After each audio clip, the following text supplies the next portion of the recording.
अस्सलाम वालेकुम नाजरीन, पाकिस्तान डेमोक्रेटिक मूवमेंट के आज होने वाले जलसे के हवाले से खुसूसी ट्रांसमिशन के साथ मैं हूं मोहम्मद कामरान। मेरे साथ मौजूद हैं माविश तबस्सुम। एक लंबी खामोशी के बाद ऑपोजिशन इत्तेहाद पीडीएम एक बार फिर मुतहरिक हुआ है और इस बार हुकूमत मुखालिफ मुहिम के आगाज के लिए कराची का इंतखाब किया गया है। तकरीबन 10 माह बाद पीडीएम कराची लौटी है और इस 10 माह के दौरान बहुत कुछ बदल चुका है। पीडीएम की तहरीक में वो जान दिखाई दे रही है जो पिछले साल थी और ना ही पहले जैसे क्राउड की उम्मीद की जा रही है। बिल्कुल, इसकी बड़ी वजह कामरान पीपल्स पार्टी की इस इत्तेहाद से अलहदगी है। पीपल्स पार्टी जो पिछले साल कराची जलसे में पीडीएम के साथ खड़ी थी, आज नाजरीन वो कहीं नजर नहीं आ रही। फिर मरियम नवाज शरीफ भी इस जलसे में शरीक नहीं है और उनकी जगह शहबाज शरीफ इस बार नून लीग के वफ्द की क़यादत कर रहे हैं। मुख्तसरन अगर बात की जाए तो यूं मालूम हो रहा है कि टूटी फूटी पीडीएम एक बार फिर अपने आप को समेटने की कोशिश में है और कराची जलसा इसी कोशिश की एक कड़ी है। बिल्कुल, और इसी जलसे की तैयारियां क्या हैं और पीडीएम का प्लान क्या है, इस हवाले से आपको एक रिपोर्ट दिखाते हैं। फिर इस हवाले से मजीद बात भी होगी और मेहमानों से भी आपका तारुफ करवाएंगे।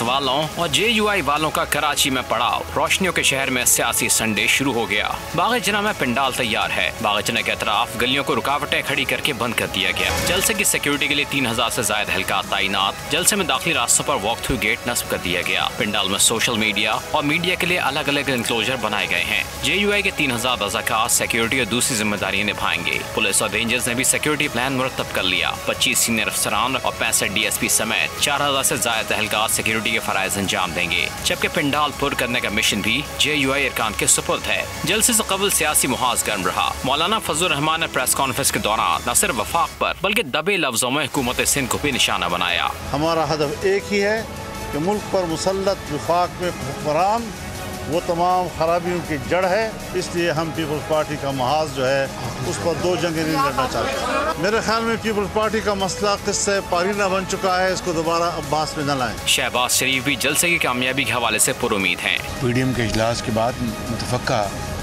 जो फैसले थे उसका ऐलान फरमाया है और उसके मुताबिक इंशाअल्लाह पीडीएम का कारवां आगे बढ़ेगा। दूसरी जानिब हुकूमती फ्रंट से भी लफ्जी गोलाबारी जारी रही। शहबाज गिल ने मौलाना फजलुर रहमान को फितने से तशबीह दे दी। फजलुर रहमान के पीछे लगे हैं जिसका तमाम काम फितना फैलाना है और अपनी 4 सीटों को बढ़ा चढ़ा के बेचना है। उस्मान बुज़दार की जानिब से जारी बयान में कहा गया कि पीडीएम का शिराजा बिखर चुका है। अवाम को पीडीएम जलसों में कोई दिलचस्पी नहीं। और नाज़रीन, रिपोर्ट तो आपने मुलाहिजा कर ली है और इसी सारी सूरत हाल पर बात करने के लिए नज़ीर लगारी साहब हमारे साथ स्टूडियो में मौजूद है। बोल न्यूज़ के एडिटर इन चीफ हैं, सीनियर तज्जियाकार भी हैं। अमजद कायम खानी हमारे रिपोर्टर जो कि इस वक्त जलसा काम में मौजूद हैं, उनसे वहाँ की सूरत हाल भी मालूम करेंगे। अरशद वोरा साहब भी थोड़ी देर में PSP के रहनुमा में ज्वाइन कर लेंगे, उनसे भी बात करेंगे। मजीद भी जैसे जैसे गेस्ट आते जाएंगे हम उनसे बात करते रहेंगे। जो ताज़ा तरीन सूरत हाल है, आई गेस सबसे पहले वो मालूम कर लेते हैं जलसा गाह की इस वक्त ताज़ा तरीन सूरत हाल अमजद कायम खानी हमें बताएंगे। अमजद बताइएगा, कहा जा रहा था कि 1 लाख कुर्सियां लगाई जाएंगी, तो 1 लाख आदमी भी आएंगे? हाँ, देखिए कामरान, दावा तो मुंतज़मीन की जानिब से यहाँ 5 लाख अफराद के आने का भी किया गया है। कुर्सियाँ भी 1 लाख का दावा किया गया है। लेकिन सूरत हाल कामरान ये है कि जो बागे जिना है मज़ार कायद से के मुत्तसिल ये बागे जिना का ग्राउंड है, ये क्वार्टर ग्राउंड जो है ये इसको जो है पंडाल में तब्दील किया गया है। अगर मैं कहूँ कैमरामैन से वो दिखा सके नज़ाकत अली, तो स्टेज के बैक साइड था ग्राउंड जो है वो आधा खाली है, खाली रखा गया है। कंटेनर जो है वो सिर्फ क्वार्टर ग्राउंड पर लगाए गए हैं। बागे जिना भी पूरा जो है वो इस पूरी पंडाल के लिए इस्तेमाल नहीं किया गया। इसी तरह जो जलसा गाह का जो दायां हिस्सा है उसको भी जो है वो खाली छोड़ दिया गया है। और यूं कह लें कि अगर बागे जिना का क्वार्टर हिस्सा यहाँ पे इसको जो है वो जलसा गाह के लिए इस्तेमाल किया गया है तो ये बेजा ना होगा। लाखों नहीं है, ताहम कामरान हज़ारों कुर्सियाँ यहाँ ज़रूर हैं। JUI के जो अपने कारकुनान हैं, कराची से भी हैं, कराची से बाहर बाहर के भी कारकुनान यहाँ आए हैं। मौलाना गफूर हैदरी हमें यहाँ नज़र आए हैं, वो घूमते नज़र आए। लेकिन जो बात पहले की जा रही थी कि जो PDM का पावर शो है, जो गुज़िश्ता साल या उससे पहले जो PDM की ताकत थी, वो यहाँ हमें बागे जिना कराची में आज नज़र नहीं आ रही है। यही वजह है कि पिंडाल अब तक खाली है, वरना जो JUI के कारकुनान हैं वो वक्त से पहले यहाँ आ जाते हैं, पिंडाल भरना शुरू हो जाता है। अब पीपल्स पार्टी भी जो है आज के जलसे से जो है वो स्किप कर गई है, अब मौजूद नहीं है। मुस्लिम लीग नून के कुछ लोग हमें यहाँ ज़रूर नज़र आए हैं, इसी तरह जो है वो JUI के लोग यहाँ नज़र आ रहे हैं। दीगर जमातों का कोई कारकुन अब तक हमें नज़र नहीं आया। ये बताएगा कि टाइमिंग्स हैं क्या जलसे की, किस टाइम जलसा स्टार्ट होगा, क्योंकि 8 बजे तक तो सब कुछ वाइंड अप भी करना है। देखिए महविश 3 से 4 के दरमियान का वक्त दिया गया था जलसा गाह में शुरा को आने के लिए, और तवक्को भी यही की जा रही है कि जो कायदीन की आमद का सिलसिला है वो 3 से 4 बजे के दरमियान शुरू होगा। जो मरकज़ी क़यादत है वो बहरहाल 4 बजे के बाद यहाँ जलसा गाह में उनकी आमद मुतवक्का है। इसी हवाले से सिक्योरिटी के जो इंतजाम हैं वो भी किए जा रहे हैं। जलसा जो है वो 4 बजे के बाद मुतवक्का है कि उसका आगाज़ कर दिया जाए, और उसके बाद ये सारा सिलसिला जो तकरीरों का है, जो खिताबात का सिलसिला है, वो उसके बाद शुरू होगा। देखना ये है कि पीपल्स पार्टी ठीक है, हमारे साथ ही अमजद मौजूद रहिएगा, अब्दुल हसीब भी हमें अपडेट करेंगे। और अब्दुल हसीब नुमाइंदा बोल न्यूज़ इस वक्त बागे जिना में ही मौजूद हैं, तफसीलात उनसे भी मालूम करेंगे। अब्दुल हसीब बताइएगा कौन कौन आज करने वाला है? लंदन से भी कोई खिताब मुतवक्की है और इस हवाले से क्या इंतजाम किए गए हैं?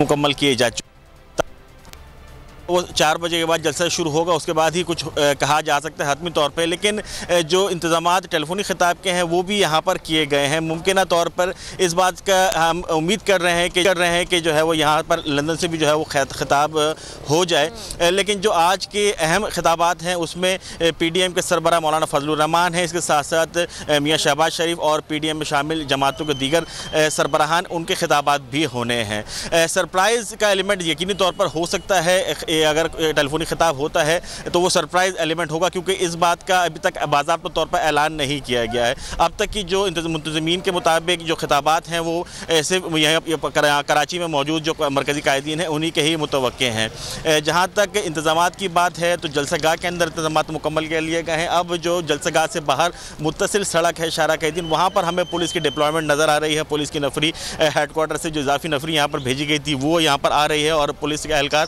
अपनी जो है वो जगह सिक्योरिटी के फ़राइज़ अंजाम देने के लिए जगह संभाल रहे हैं।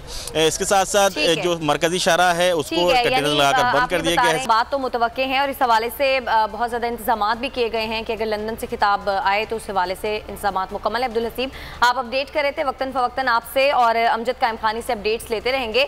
अभी नज़ीर लगारी साहब भी साथ मौजूद हैं, उनसे भी बात करेंगे। लेकिन पहले PSP रहनुमा अरशद वोहरा साहब की जानिब जाना चाहूँगी। अरशद वोहरा साहब, आज कराची में बागे जिना में एक बड़ा जलसा होने जा रहा है। अपोजिशन की बड़ी जमातें इस वक्त मुत्तहिद नज़र आ रही हैं। पीपल्स पार्टी तो साथ नहीं है, लेकिन ज़ाहिर है नून लीग और JUI काफ़ी ज़्यादा इस वक्त एक्टिव नज़र आ रही हैं। आपकी जो जमात है उसका भी ज़ाहिर है कराची की सियासत में एक बहुत बड़ा रोल है, तो आप कैसे देखते हैं आज के इस जलसे को? देखिए, ये कंटिन्यूशन है। PDM बनी, फिर PDM के जिस तरीके से जो है पीपल्स पार्टी उससे बैकआउट हो गई, और पीपल्स पार्टी ने बैकडोर जो है वो PTI के साथ जो है क्या मुआहदा किया क्या नहीं किया।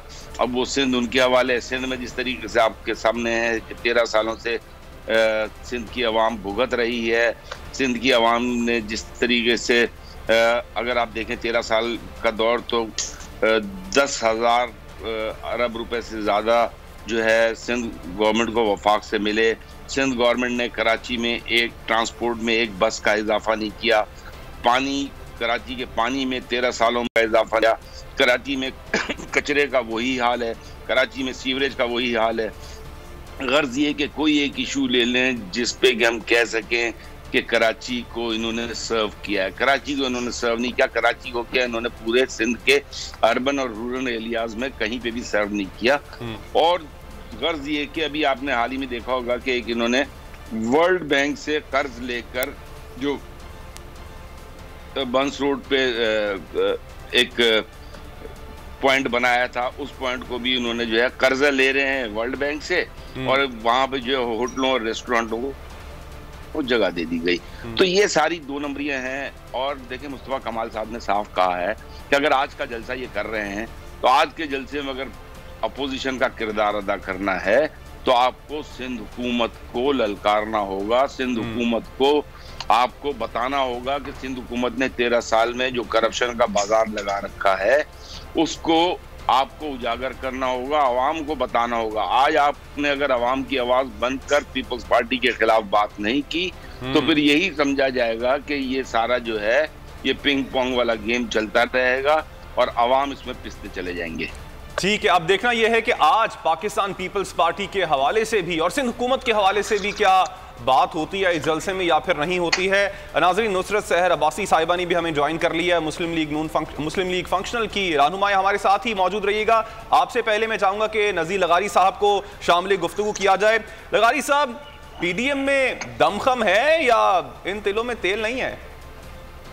वो तो वहाँ के हालात से ही जाहिर होगा। जो कुछ पिंडाल जो है वो जैसे बताया गया था कि हम समझ रहे थे कि पूरे का पूरा बाग जिनाह जो है इसको पिंडाल बनाया जाएगा, उसका 1/4 हिस्सा इस्तेमाल किया गया है और 3/4 हिस्से को छोड़ दिया गया है। तो फिर वो जलसा नहीं है जिस जलसे के बारे में ये कह रहे थे, या मादी में जो इस तरह के जलसे होते रहे हैं, गालिबन वो वैसा जलसा नहीं है जिस तरह से इसका। और फिर ये बता रहे थे कि 10,000 कारकुन ड्यूटियाँ दे रहे होंगे। वो हमें 10,000 नहीं, ये 10-15 लोग नज़र आ रहे हैं जो इस वक्त हमें सामने पिंडाल के अंदर जो दिखाए जा रहे हैं। उसमें तो इतने ही लोग हैं, हो सकता है कि 100-150 लोग यहाँ पर मौजूद हों, लेकिन इस वक्त तक जबकि अभी जलसा शुरू होने में 2-2.5 घंटे बाकी हैं, तो आधा ग्राउंड तो भरा होना चाहिए था, लेकिन इस वक्त तक वो नहीं है। हो सकता है कि आप अचानक जो है लोग बड़ी तादाद में आना शुरू कर दें।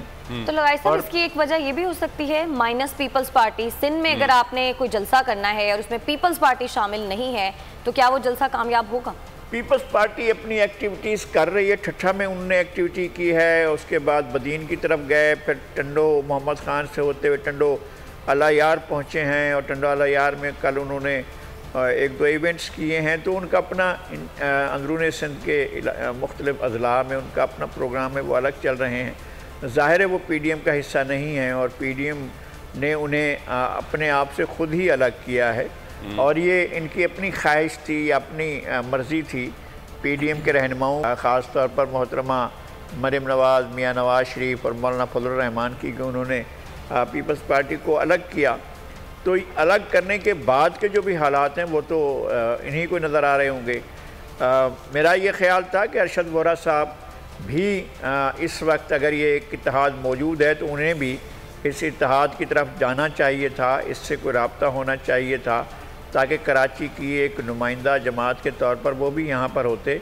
लेकिन उन्होंने या यहाँ की और किसी कराची से ताल्लुक़ रखने वाली ना तो MQM, ना हकीकी, ना कोई और जमात जो है इसमें शामिल हुई है। अमूमी तौर पर यह समझा जा रहा है कि PTI की हुकूमत को जो है खामोश या एलानिया सपोर्ट जो है वो यहाँ के माजी के नुमाइंदों को रही है। अरशद वोहरा साहब खैर से 4 साल तक के लिए मेयर भी बने थे और वो तो बीच में छोड़कर चले गए थे पाक ज़मीन पार्टी में। लेकिन बहरहाल उनकी एक से है, ऐसा नहीं कह सकते कि वो सियासी कुव्वत नहीं है, उन्हें भी अपनी कुव्वत का मुजाहरा करते हुए वहाँ पर जाना चाहिए। यहाँ पर भी हमारी और अपोजिशन को बेसिक तौर पे एक होने की ज़रूरत है। नुसरत सहर अब्बासी साहिबा, क्या समझती हैं? हम हुकूमत में तो बहुत तनकीद करते हैं, लेकिन कसूर अपोजिशन का भी तो है ना कि वो एक पेज पर ही नहीं आते हैं। अवामी बात क्या करेंगे, अपने ही मसाइल में उलझे हुए हैं। थैंक यू सो मच बोल टीवी, और थैंक यू सो मच आपने ये इस वक्त लिया हम लोगों को इस पीडीएम के हवाले से। अब पीडीएम बनी, पीडीएम एक बहुत 11-12 पार्टीज का एक अलायंस बना। कहते तो हमें भी थे कि ये जीडीए, ये खास तौर पर पीपल्स पार्टी के, ये क्या टांगा पार्टी है, ये फला पार्टी है। जीडीए का जब अलायंस बना था तो मैं अब इनको क्या कहूँ, इस वक्त जो इस वक्त पीडीएम की चल रही है ये टांगा पार्टी है या मैं किसी और हवाले से इनको कहूँ। देखिए जी, पीडीएम एक ऑपोजिशंस का एक इत्तेहाद बना और जिसमें 2-3 मजबूत पार्टियां, नून लीग है, पीपल्स पार्टी और दूसरी बहुत 2-3 छोटी पार्टियां, इनका एक इत्तेहाद था। तो इस इत्तेहाद को जब बना तो उस वक्त तो शायद हम समझते थे कि ये ऑपोजिशन का जो इत्तेहाद है ये जाकर आगे कुछ ऐसा काम करेगा, क्योंकि पीपल्स पार्टी, फिर नून लीग, फिर फजलुर रहमान साहब, तो लाजमी है ये कोई ना कोई तो आगे ऐसा इनको टफ टाइम देंगे। लेकिन स्लोली जो हालात, और एक चीज माइंड में आ रही थी कि चूंकि कभी भी नून लीग और पीपल्स पार्टी एक पेज पर रहे ही नहीं, कभी उसने पेट फाड़ना है, उसने सड़कों पे घसीटना है और ये सारी चीजें, लेकिन फिर भी हमने कहा शायद सियासी तौर पर कभी कभी इत्तेहाद भी होते हैं और यूनिटी भी होती है तो शायद। लेकिन अब तो जो गुब्बारा था उसमें तो ऐसी हवा निकली कि आज जो पीडीएम का जलसा हम देख रहे हैं, देखिए जो ऑपोजिशन का काम क्या होता है, ऑपोजिशन का काम है कि हुकूमत को टफ टाइम दे। किस तरह टफ टाइम दे, आप मुझे बताइए किस कदर इश्यूज हैं। सबसे ज्यादा तो अहम इशू इस वक्त मैं कहूँ कि आयशा इकराम वाला था, तो क्या हुआ, इस पर क्या ऑपोजिशन ने अपना किरदार, इस वक्त किस कदर हालात खराब है पूरे पाकिस्तान में। अगर मैं इस हिसाब से कहूँ कि अगर महंगाई है या खवातीन या बच्चियों के जो हालात वो इस हुकूमत में नहीं हो रहे, अगर मैं सिर्फ इस हुकूमत को क्रिटिसाइज करूँ, नून लीग में भी होते रहे, वो पीपल्स पार्टी के दौरे हुकूमत में भी हद से ज्यादा इस तरह के। तो ऑपोजिशन का तो काम ये है कि असेंबली में इस तरह अपना किरदार अदा करे कि वहां नजर आए बाकायदा कि आप बाकायदा टफ टाइम दे रहे हैं हुकूमत को, आप वो तमाम चीजें हाईलाइट कर रहे हैं, वहां पे एजेंट में मोशन दे रहे हैं, आप वॉकआउट कर रहे हैं। और सिंध के अवाम की महंगाई है, उनकी बिजली है, पानी है, सिंध के हवाले से जो बिजली या पानी का हम रोना रो रहे हैं, हमारे पास पानी नहीं है, सिंध में हम लोग प्यासे सिसक रहे। और सबसे बड़ी बात क्या है, गोल टीवी आपको बताऊं या मैविश या मेरे जो भाई कामरान, आप सुनिए, इस वक्त हमारे ऊपर जो लादा जा रहा है वो क्या लादा जा रहा है। हम पहले सिंध के अवाम ने बहुत ज्यादा भुगता है, अब बंगालियों को, अफगानियों को, पता नहीं कौन कौन आ गए, हमने बड़ा दिल खोल के उनको मेहमान नवाजी की। लेकिन इसका ये मतलब तो नहीं है कि मेरी बच्चियां, मेरे सिंध के नौजवान हमेशा ही तड़पते रहे, कराची से कश्मीर तक उनको वो जगह ना मिले ना वो अब दोबारा आप लोग। और इसमें मैं सारा कसूर सिंध में जो ये लोग फ्लैट्स खाली करवा रहे हैं, जिस तरीके से अफगानियों को यहाँ पर डिप्यूट कर रहे हैं लाने के लिए ना, वो फ्लैट्स थे बेचारे गरीब लोगों के लिए, वो लेबर्स के लिए थे। वो सिंध पीपल्स पार्टी ने कहा था कि बेनजीर भुट्टो साहबा या जो कान है बेचारे बेघर है उनके लिए, अब ये आप अफगानियों को दे रहे हैं, तो फिर इसके बाद हम आगे क्या सोचें। तो पीडीएम आज के जलसे में अगर सही मौलाना फजलुर रहमान ने अगर, तो थोड़ा सा मुझे टाइम दे दीजिए, अगर जो भी पार्टियां इस वक्त कर रही हैं माइनस पीपल्स पार्टी, अगर तो सिंध के हवाले से उन्होंने बात नहीं की, और सबसे बड़ा कंसर्न जो मुझे खवातीन के हवाले से है, और ये तो वीडियो क्लिप है राशिद महमूद साहब की, इसको आप किस तरह डिनाई कर सकते हैं। अगर कोई ऐसे अखबार में क्लिप होती तो मैं कहती कि ये उनका जीता जागता स्टेटमेंट है कि खवातीन नहीं आएंगी। तो फिर आज से याद रखिए कि पीडीएम के किसी जलसे में अगर खवातीन गई तो खवातीन अपना खुद सोच लें कि आपकी जो रिस्पेक्ट थी आपने बड़ी अपनी इज्जत करवा ली। और अगर किसी खवातीन ने इन लोगों पार्टियों में से किसी को, क्योंकि मुझे नहीं पता ये बयानिया सिर्फ फजलुर रहमान साहब की पार्टी का है या नून लीग का भी है और पीपल्स पार्टी का भी है, तो अगर तो किसी खातून ने वोट दे दिया तो फिर अपनी रिस्पेक्ट और अपनी इज्जत आपको तो अपने। चले मैं वापस आते हैं आपकी तरफ। दूसरी तरफ अब्बासी साहिबा, हमें खुरम शेर जमान साहब ने भी ज्वाइन किया है, पीटीआई रहनुमा है। खुरम शेर जमान साहब, आप लोगों की पार्टी की जानिब से तो कहा जा रहा था टाइम फिश हो गई पीडीएम और गैर फितरी इत्तेहाद था एंड ऑल दैट, लेकिन अब एक दफा फिर से पीडीएम मुत्तहिद हो गई है, टफ टाइम देने जा रहे हैं आपको कराची में, तो आप क्या समझते हैं कि इस अब की बार आपको टफ टाइम दे सकेंगे? कोई डर है आप लोगों को, कोई खौफ अब नजर आ रहा है पीडीएम से? नहीं, देखिए मैं ये समझता हूँ कि इस वक्त पाकिस्तान में कोई ऐसी सियासी जमात है ही नहीं जो ऑपोजिशन का रोल प्ले कर सके वजीर आजम इमरान खान के सामने या तहरीक इंसाफ के सामने। ये पिछला दौर जो उनका गुजरा, पिछले 4-5 महीने 6 महीने जो 12 सियासी जमातों का आचार पीडीएम के नाम से रहा, उसके अंदर आपने देखा कि बहुत ज्यादा एक्सपोज हुए, क्योंकि इनसे सवाल किए गए ना, इनसे सवाल किया गया कि जब जरदारी साहब ने बोला था कि नवाज शरीफ जो है वो कौमी चोर है, वो पाकिस्तान का सबसे बड़ा चोर है, वो हारियों का चोर है, और अगर हमने इसे माफ कर दिया तो अल्लाह भी हमें माफ नहीं करेगा, ये जरदारी के जो है आसिफ अली जरदारी के बयान तरीके से ये बातें भी मीडिया बार बार हाईलाइट करती रही। जब शहबाज शरीफ ने कहा कि आसिफ अली जरदारी को मैं जो है लाहौर और कराची की सड़कों पे घसीटूंगा और मुल्क का लूटा हुआ पैसा इसके पेट से फाड़ के निकालूंगा, तो ये बात ठीक है। आपकी आवाज़ हम तक सही पहुंच नहीं पा रही है, लेकिन खुरम साहब बात सारी ये है कि आप बातें तो कर रहे हैं कि उन्होंने पाकिस्तान पीपल्स पार्टी ने क्या कहा नून लीग के खिलाफ या नून लीग ने क्या कहा पाकिस्तान पीपल्स पार्टी के खिलाफ, लेकिन पाकिस्तान तहरीक इंसाफ ने हुकूमत आने से पहले जो कुछ कहा था, 90 दिन में तब्दीली लानी थी, IMF के पास नहीं जाना था, पेट्रोल की कीमत को नीचे लाना था, माफियाज का आपने सामना करना था, उनको खत्म करना था। 3 साल हो गए, अभी तक हम बद से बदतर की तरफ ही जा रहे हैं। नहीं, मेरे ख्याल से अगर आपने तब्दीली नहीं देखी तो मेरा इसमें कसूर नहीं है। आपको तो मेरे ख्याल से सहाफी होने की हैसियत से सबसे पहले सब कुछ नजर आ जाना चाहिए था।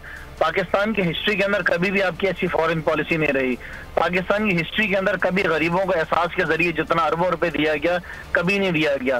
पाकिस्तान की हिस्ट्री के अंदर कभी भी ऐसे हालात नहीं रहे जो पाकिस्तान के आज हालात हैं कि दुनिया कोविड की वजह से नीचे जा रही है और पूरा पाकिस्तान जो ऊपर जा रहा है, इसको पूरी दुनिया ने अप्रिशिएट किया। वजीर आजम इमरान खान की जो पॉलिसीज हैं वो पॉलिसी आज सिर्फ पाकिस्तान नहीं पूरी दुनिया में अप्रिशिएट की जा रही है। अच्छा सर, तो महंगाई आप समझते हैं कि नहीं हुई है, आम आदमी की जिंदगी जो बेहतर हुई है? आप फॉरेन पॉलिसी की बात कर रहे हैं, फॉरेन पॉलिसी जो है इस वक्त हम कहां पर खड़े हुए हैं? आप देखते हैं कि हमारे तमाम जो इस वक्त हमसाया ममालिक हैं उनसे हमारे ताल्लुकात कहां पर हैं? सऊदी अरब के साथ हमारे ताल्लुकात कहां पर पहुंच गए थे? आप बात करते हैं अमेरिका की, इस वक्त अमेरिका के हवाले से हमारे ताल्लुकात कहां पर हैं? इंडिया के वो क्लोज हो चुका है, हमसे दूर हो चुका है। अफगानिस्तान में जो कुछ सूरत हाल बन चुकी है अब उसका सारा मलबा हमारे पे भी आएगा।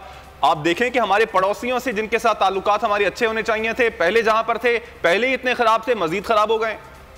नहीं, मुझे अफसोस हो रहा है, मुझे नहीं पता आप कौन सी दूरबीन से देख रहे हैं। मैं किसी हालत में भी एक्सेप्ट नहीं करूंगा आपकी स्टेटमेंट को, क्योंकि पूरी दुनिया पाकिस्तान को अप्रिशिएट करी और आप यहाँ पे बैठकर शायद इस तरह के स्टेटमेंट दे रहे हैं, ये एक्सेप्टेबल नहीं है। अफगानिस्तान आज कहाँ पे खड़ा हुआ, अफगानिस्तान के हालात कैसे हैं, आप क्या समझते हैं? पाकिस्तान को कोई रोल नहीं है। ईरान के साथ हमारे रिलेशनशिप बहुत अच्छे हैं। आपका वजीर आजम जब सऊदीया जाता है तो फ्रेंड्स आता है, वहाँ पे उनको एयरपोर्ट पे आकर रिसीव करता है, अपनी गाड़ी में बैठ के ड्राइव करके लेके जाता है। बेकारियों वाला हाल हमारा नहीं जैसे पहले होता था। तो मैं आपसे भी गुजारिश करूंगा कि जरूर आप इन्फॉर्मेशन लें, आप पढ़ें, आप देखेंगे पाकिस्तान। लेकिन खुर्रम शेरजमान साहब, जो एक आम आदमी है ना, उसका मसला महंगाई है बेहतर हो रहा है और महंगाई सबसे बड़ा इस वक्त मसला है। और लोग ये समझते हैं कि महंगाई इतनी ज्यादा बढ़ती जा रही है कि अब तो गरीब के लिए 2 वक्त की रोटी क्या 1 वक्त की रोटी खाना मुश्किल हो गया है। तो गरीबों को ये दादोशुमार भी समझ में नहीं आते और ना ही फॉरेन पॉलिसी समझ में आती है, उनको तो सिर्फ खाना चाहिए। खुर्रम ये शेरजमान साहब, आप हमारे साथ लाइन पे मौजूद हैं? खुर्रम साहब चले गए हैं गालिबन, और अरशद वोरा साहब हैं और नुसरत सहर अब्बासी साहब भी। अरशद वोरा साहब, आप क्या समझते हैं कि अभी जिस तरह से हम देख रहे हैं सूरत हाल ये है कि कुर्सियां जितनी तादाद में कहा गया था लगानी है उतनी तादाद में कुर्सियां नहीं हैं, जितनी तादाद में कहा जा रहा था कि पंडाल सजेगा अभी तक कुछ ऐसा नज़र नहीं आ रहा। क्या आपको लगता है कि ये जलसा कामयाब होगा आज का? देखें, जलसा तो पिछली दफ़ा भी इन्होंने किया था, उस वक्त ये पार्टियां ज़्यादा थी और पीपल्स पार्टी भी थी, और people's party being the ruling party of Sindh वो उस जलसे में शामिल थी। अगर आपको याद हो तो उस वक्त भी हमारा जो इशू था वो यही था कि कराची के इशूज़ पर किसी ने एक लफ्ज़ नहीं बोला, कराची के इश्यूज़ पर किसी ने एक बात नहीं की, बल्कि एक साहब ने तो शायद उर्दू बोलने वालों का मजाक भी उड़ाया था अपनी तकरीर में। तो उसके बाद फिर हमने उसका जवाब देने के लिए पाक सरजमीन पार्टी ने, अकेली पार्टी ने उससे बड़ा जलसा इसी जगह पे करके दिखाया था। तो ये तो जो है आके जिस तरीके से इन्होंने जलसा करना है, और जैसा कि अभी नज़र आ रहा है, टीवी पर नज़र आ रहा है कि वो क्वार्टर ग्राउंड को उन्होंने कवर किया हुआ है। ठीक है, वो जलसा कर लेंगे, चले जाएंगे, ये अपनी फॉर्मेलिटीज़ पूरी कर लेंगे। यहाँ मैं थोड़ा सा आपकी तवज्जो दिलाना चाहूँगा, जिस तरीके से अभी बात हो रही थी कि फॉरेन पॉलिसी बहुत अच्छी हैं, तो वो मिसाल दे रहे थे भी खुर्रम के जो है वो प्रिंस ने जो है रिसीव किया और अपनी गाड़ी में जो है वो ड्राइव करके ले गए। उसी प्रिंस ने जब अमेरिका से उड़े थे तो जहाज़ वापस भी ले लिया था और PIA में वापस आना पड़ा था। ठीक है ना, तो मिसालें मत दिया करें इस तरह की, ऐसी बहुत सारी मिसालें मौजूद हैं। फॉरेन पॉलिसी की बात कर रहे हैं, ये फॉरेन पॉलिसी देखें इस वक्त जो है जियोग्राफिकली पाकिस्तान का जो अफगानिस्तान के साथ स्टेटस है उसमें पूरी दुनिया को पाकिस्तान की ज़रूरत है। आज आप देखें कि कोरोना की वजह से, कोरोना के ऊपर ये इतनी हाइप क्रिएट करते हैं कि बड़ी ज़बरदस्त पॉलिसी थी। आज इंडिया को अंबर लिस्ट में इंग्लैंड ने, ग्रेट ब्रिटेन ने किए हुए तकरीबन 1 माह से ऊपर हो गया। ये तीसरी दफ़ा पाकिस्तान को उन्होंने ब्लैक लिस्ट में रखा है, रेड लिस्ट है, और Pakistani are not allowed to fly to Great Britain. तो ये तो फॉरेन पॉलिसी की ये बात कर रहे हैं। ठीक है, आपका पॉइंट आ गया। अरशद वोरा साहब हमारे साथ ही मौजूद रहिएगा। पाकिस्तान कायरा साहब ने भी हमें ज्वाइन किया, बहुत शुक्रिया। कमर जमान साहब आपके वक्त का। सर, आप क्या इस चीज को हुकूमत की कामयाबी नहीं समझते हैं कि वो अपोजिशन को डिवाइड करने में कामयाब रही है? अब तक अपोजिशन मुत्तहिद ही नहीं हो पाई है और एक पेज पर आकर हुकूमत को टफ टाइम देने में कामयाब नहीं हो पाई है। जी, ये बात दुरुस्त है कि हुकूमत हमें तकसीम करने में कामयाब तो नहीं हुई, अपोजिशन तकसीम हो गई, ये बात दुरुस्त है। और अपोजिशन की तकसीम में बुनियादी रोल जो है वो मुस्लिम लीग नवाज और मौलाना फजलुर रहमान साहब की JUI का है, उन दोनों लीडरों का है। इसलिए कि पीपल्स पार्टी को जिस लाहियानी किस्म के एतराज से निकाला गया, अलग किया गया, इसके साथ तस्वीर का रवैया रखा गया, उस सूरत में तो कोई जवाब चलने को तैयार नहीं है। वरना पीपल्स पार्टी में बाय इलेक्शन हो या सेनेट इलेक्शन हो या ऊपर जैसा जो कैफियत थी, उसमें पीपल्स पार्टी ने जो वक़्फ़ रखा वो अल्टीमेटली परवेज किया और उससे फायदा दिया अपोजिशन को और हुकूमत की टांगें लड़खड़ाने लगी। क्योंकि हम तो भारत बाय इलेक्शन जीत गए थे, हम तो सेनेट का इलेक्शन जीत गए थे, और अगर हम इकट्ठे रहते तो सेनेट क्या उसके बाद हम आजाद कश्मीर भी जीतते, हम सियालकोट का इलेक्शन भी जीतते। लेकिन उनको पता नहीं क्या कोई उनकी कमिटमेंट थी, उनकी क्या मजबूरी थी, उन्होंने बड़े बेईमानी बेलायानी तरीके से हमें अलग किया। और अब तो मैं समझता हूँ मौलाना फजलुर रहमान साहब को तो कौम को अब बता देना चाहिए, क्योंकि PDM is no more. PDM एक 10 जमाती इत्तेहाद था, 10 जमाती एक मूवमेंट थी जिसका चार्टर लिखा गया था और उस चार्टर में लिखा गया था कि हम इस हुकूमत का खात्मा करना चाहते हैं, उसके तरीकाकार को दर्ज किया गया था। अब तो मौलाना फजलुर रहमान तो कह रहे हैं थोड़ा बहुत, लेकिन मुस्लिम लीग तो वाज़ेह तौर पे कह रही है कि हम तो अगले इलेक्शन पर नजर रख के बैठे हैं, हम तो इस हुकूमत को क्या खत्म करना, वो ना वो अदम एतमाद करना चाहते हैं, ना वो हुकूमत खत्म करना चाहते हैं। लिहाजा PDM की तो बुनियाद ही हुकूमत खत्म करने पर थी, और ये कोई कारपोरेट एंटिटी तो थी नहीं, ये कहीं रजिस्टर्ड पार्टी तो थी नहीं, ये तो एक बिल्कुल अलायंस की सूरत थी कि हम इकट्ठे होकर इस मुल्क के लोगों के ऊपर जो मुसल्लत हुकूमत से जान छुड़ाए। अब जब वो चार्टर ही खत्म हो गया, उसका एजेंडा ही खत्म हो गया, उसमें से 2 जमातें अलग हो गई, तो ये मल्टी पार्टी एक गठ जरूर है, और इस गठ को सवाल करना चाहिए आपको कि जी अब आपका गठ कैसे है। अब आप इसको PDM तो ना कहिए और दोबारा इसका चार्टर लिखिए, क्योंकि से आप निराश कर चुके हैं। और तीसरा ये है कि मौलाना फजलुर रहमान साहब कौन को बताएं कि मुस्लिम तौर पे कह रही है कि इस हुकूमत को अपनी मुद्दत पूरी करनी चाहिए, तो फिर PDM खत्म हो चुका, फिर किस बात के जलसे कर रहे हैं। ठीक है, बहुत शुक्रिया आपका कमर ज़मान कायरा साहब, आपने अपना पॉइंट ऑफ व्यू दिया। लगारी साहब, आपने सब मेहमानों की गुफ्तगू तो सुनी ही होगी, लेकिन इस वक्त हम देख रहे हैं कि नून लीग में शहबाज मुतहरिक नज़र आ रहे हैं, और शहबाज शरीफ साहब भी सिर्फ कराची में मौजूद हैं आज जलसे के लिए, मरीम नवाज़ भी नहीं है, नवाज शरीफ तो पहले ही लंदन में मौजूद हैं। तो आपको ये लगता है कि जो मुफाहमत की सियासत शहबाज शरीफ साहब करना चाह रहे थे, नून लीग अब उस तरफ आ रही है? नून लीग नहीं, अभी तो शहबाज शरीफ ही आए हैं। कहाँ हैं वो जो पिछले 1 साल से पार्टी की सबसे सरगर्म और टावरिंग फिगर, आउटस्पोकन मोहतरमा मरीम नवाज, जिनके तकरीर का इंतज़ार किया जाता था, मजमे में क्राउड में लोग बड़ी बेताबी से इंतज़ार कर रहे होते थे कि वो आएंगी और उनका खिताब सुना जाएगा, तो वो कहाँ हैं?